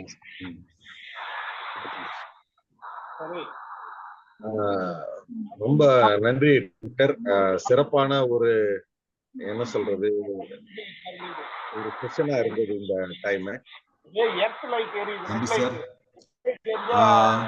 திரும்ப மீண்டும் ஒரு முறை ஓகே, ஒரு நண்பர் தான் பேசிட்டு இருக்காரு, பரவாயில்ல சார். அனைத்து விவசாய நண்பர்களுக்கும் மீண்டும் ஒரு முறை வாழ்த்து, நன்றி. ஏன்னா இந்த 12ல இருந்து 1:30 வரையும் நம்ம பொறுமையா அதை கேட்கறது பெரிய விஷயங்க. உங்க டைம் ஒதுக்கி இந்த நிகழ்வுல பங்கெடுத்த அனைத்து விவசாய நண்பர்களுக்கு எனது வாழ்த்தையும் நன்றியும் தெரிவிச்சுக்கிறேன். இது ஒரே ஒரு கேள்வி குரூப்ல போட்டிருக்காங்க சார். சொல்லுங்க சார். ஸ்ட்ரெஸ் மில்க்கும் ஸ்ட்ரெஸ் ஃப்ரீ மில்க்குக்கும் என்ன டிஃபரன்ஸ், அது மேனேஜ்மென்ட் பத்தி ஏதாவது தகவல் கிடைக்குமா கேட்டுட்டாரு. ட்ரஸ்ட் மில்க் இல்ல ஸ்ட்ரெஸ் மில்க் சார். ஸ்பெல்லிங் சொல்லுங்க, ஸ்பெல் பண்ணுங்க. Stress sir, STRESS. ஸ்ட்ரெஸ் அது ஒண்ணும் இல்லைங்க சார், அதெல்லாம் ஒரு டெர்மினாலஜி தாங்க. ஒரு மாடு ட்ரெஸ் ஒண்ணும் இல்லைங்க. இப்போ சம்மர்ல ஆட்டோமேட்டிக்கா சம்மர் ட்ரெஸ் வருதுங்க, இதுல வருது. அனிமல்ஸ் ஆர் எல்லாமே உதாரணமா சொல்லலாம். இந்த வருஷம் அனிமல்ஸ் ஆர் சஃபர்ட் லாட். நிறைய அனிமல்ஸ் சம்மர்ல நிறைய ட்ரெஸ் ஆச்சுங்க. சொல்லிட்டு ட்ரெஸ்னால என்ன ஃபேக்டர் எலிவேட் ஆகும் சொல்லிட்டு பாடியில தான் எலிவேட் ஆகும், மில்க்ல ஒன்றும் பெருசா சேஞ்ச் ஆகாது. சம்மர்ல ட்ரெஸ்ல ஆகிற ஒரே விஷயம் ஃபேட் எஸ்என்எஃப் குறையிறது, அவ்வளவுதான். Very simple. ஒரு மாடு ட்ரெஸ் அந்த ஃபேட் எஸ்என்எஃப் எங்க ட்ரெஸ் ஆகும் மாடு, நீங்க நியூட்ரிஷன் தீவனம் கொடுக்கலாம் ட்ரெஸ் தான், இல்ல கொட்டைக்கு சரியா அமைக்கணும் ட்ரெஸ் தான். அப்போ ஃபேட் எஸ்என்எஃப் குறையிறது தான் ஒரு ட்ரெஸ்ட் மில்க்ல இருக்கிறது. நல்ல அனிமல் நல்லா இருந்துச்சுன்னா ஃபேட் எஸ்என்எஃப் நல்ல நார்மல் லெவல்ல இருக்கும், அவ்வளவுதான் சார். அதுக்கு நம்ம ஊட்டச்சத்து முறைக்கு தீவனம் மேலாண்மை பண்ணும்போது தான் ட்ரெஸ்ஸை கரெக்ட் பண்ணணும். நான் சொல்ல எல்லா ரேட்டிங் என் பண்ணையிலே பார்த்தேன் சார். சம்மர்ல டெம்பரேச்சர் இன்க்ரீஸ் ஆகும், 24 இருந்து 16க்கு வந்துருச்சுங்க எஸ்என்எஃப் ஃபேட். அந்த எல்லா ரேட்டிங் அப்படியே உங்களுக்கு விலையும் குறைஞ்சு போச்சு. சோ நமக்கு ஊட்டச்சத்து அந்த மொலாசஸ் ஜாகரி பவுடர் ஆட் பண்ணோம். 2131 தானே, 2939 தானே? ஆமாங்க சார். நம்பர் சொல்லி பக்க நம்பர் சொல்லி 30 சாரோட நம்பர் சொல்லி. என்னோட நம்பரும் பேரும் கொடுத்துருங்க சார். அந்த ஈஸ்ட் மற்ற நியூட்ரியன்ஸ் வாங்குறதுக்காக டைரி கனெக்ட் மூலமா கனெக்ட் பண்றதுக்கு. சரிங்க சார். அப்போ கடைசியா உங்களுக்கு சொல்ல வேண்டியது, 31 நண்பர்கள் இருக்கீங்க இல்லையா, ஆன்லைன்ல இருக்கீங்க. நான் ஒருத்தர்கிட்ட கேள்வி, அருளி அதாமணியா பேர் இல்லைங்க, அருளிடைமணி. உங்ககிட்ட ஒரு சின்ன கேள்வி மட்டும் கேட்கிறேன். நீங்க கரெக்டா சொல்லிட்டீங்கன்னா உங்களுக்கு ஒரு பரிசு உண்டு, சரியா? நான் தரேன், கேட்கட்டுமா? கேளுங்க சார். என்னோட பேர் என்னங்க மாட்டி? என் பேர் என்ன? நாம் கடந்த 1 மணி நேரம் பேசிட்டு என் பேர் என்ன தெரியுமா? Kathirvelan sir. Excellent excellent excellent. Okay, கண்டிப்பா உங்க பரிசு உண்டு. என்னோட மொபைல் நம்பர் எடுத்துக்கோங்க எல்லாருமே, நான் சொல்றேன். 9176217887 என் மொபைல் நம்பர் தான். நீங்க எந்த சந்தேகம்னாலும் தீவனத்தை பத்தி, கால்நடை தீவனத்தை பத்தி எப்பனாலும் நீங்க கேட்கலாம். நான் கேவிகேல ஒர்க் பண்ண 2018-19 வேளாண் அறிவு நிலையத்துல ஒர்க் பண்ணுங்க, நாமக்கல்ல. அப்பயும் எல்லாருமே விவசாயத்துல நம்பர் இருக்கும். ஆனா வெடிகால டைம் பாத்தீங்கன்னா நைட் ஒரு 10 மணிக்கு, அப்புறம் வெடிகால ஒரு 6 மணிக்கு மேல பண்ணுங்க. ஏன்னா நம்ம நண்பர் 4 மணிக்கு பால் கறக்க போவாரு, 4 மணிக்கு அடிச்சிருவாரு, வெடிகாலம் போன் அடிச்சிருவாரு. ஸோ அதனால அந்த டைமிங்ஸ் மட்டும் கொஞ்சம் டே டைமிங்ஸ்ல கூப்பிடுங்க. மேக்சிமம் உங்க மிஸ்டு கால் இருந்தா நான் படுக்க போறதுக்கு முன்னாடி அந்த மிஸ்டு கால் அட்டன் பண்ணிட்டு அதுக்கு நான் விளக்கம் சொல்லிட்டு தான் படுப்பேன். அது என் பழக்கம். நீங்க மீட்டிங்ல இருந்தா எடுக்க மாட்டேன், பட் கண்டிப்பா நான் திரும்ப கூப்பிடுவேன், சரிங்களா? ஸோ எல்லாருக்கும் நன்றி நண்பர்களே. இதுவரைக்கும் சிறப்பான இந்த நிகழ்ச்சி கிட்டத்தட்ட 1.5 மணி நேரம் வந்துருச்சு. மணி 1:30, 12 மணிக்கு ஆரம்பிச்சது. உங்களுக்கு மேலும் ஏதாவது சந்தேகம் இருந்தா நீங்க நம்ம டைரி கனெக்ட் குரூப்ல வந்து நீங்க உங்க சந்தேகத்தை தொடர்ந்து நீங்க எழுப்பலாம். அதுக்கு டாக்டர்கள் வந்து உங்களுக்கு தனியா பதில் சொல்றதுக்கு தயாராவே இருக்காங்க. நிறைய டாக்டர் நம்ம குரூப்ல இருக்காங்க. உங்களுடைய சந்தேகத்தை எப்ப வேணாலும் நம்ம டெக்ஸ்டா டைப் பண்ணாலும் சரி, அல்லது வாய்ஸ் நோட்டு போடுறதுக்கு உங்களுக்கு கன்வீனியன்ட், டெக்ஸ்ட் பண்ண முடியல நிறைய பேர் சொல்றீங்க. வாட்ஸ்அப்ல வந்து வாய்ஸ் நோட்டை நீங்க அனுப்புங்க. உங்க வாய்ஸ் நோட்டை அந்த டாக்டர்ஸ் பார்த்து உங்களுக்கு செய்யறதுக்கு வந்து பண்ணிடலாம் அப்படிங்கறத பார்க்கலாம். நீங்க யாராவது ஜாயின் பண்ணாத இருந்தீங்கன்னா ஒரே நிமிஷம் உங்க நம்பரை மட்டும் காப்பி பண்ணிக்கிறேன். இப்போ வந்து நீங்க என்ன சொல்றது, இந்த கோஎஃப்எஸ் 29 பத்தி கேட்டவங்களுக்கு ஒரு ஒரு நம்பர் அனுப்பிச்சிருக்கோம். அந்த நம்பர்ல நீங்க கால் பண்ணீங்கன்னா கோஎஃப்எஸ் விதை பத்தி உங்களுக்கு வந்து உங்களுக்கு டீட்டெயில் வந்து நமக்கு இப்போ உங்களுக்கு கொடுத்துருவாங்க சார். நீங்க அதுல நீங்க கேட்கலாம். சரிங்களா? ஹலோ நண்பர்களே, மிக்க நன்றி. நீங்க தொடர்ந்து நம்ம இது மாதிரி இன்னொரு நிகழ்ச்சிகளை சந்திக்கலாம். டாக்டர், மீண்டும் ஒரு முறை எங்களுடைய டைரி கனெக்ஷன் சார்பாக உங்களுக்கு மனமார்ந்த நன்றி சார். நன்றி நன்றி, அனைவருக்கும் நன்றி. Thank you doctor. Thank you sir. Thank you doctor. Thank you thank you sir. Thank you sir. Thank you sir.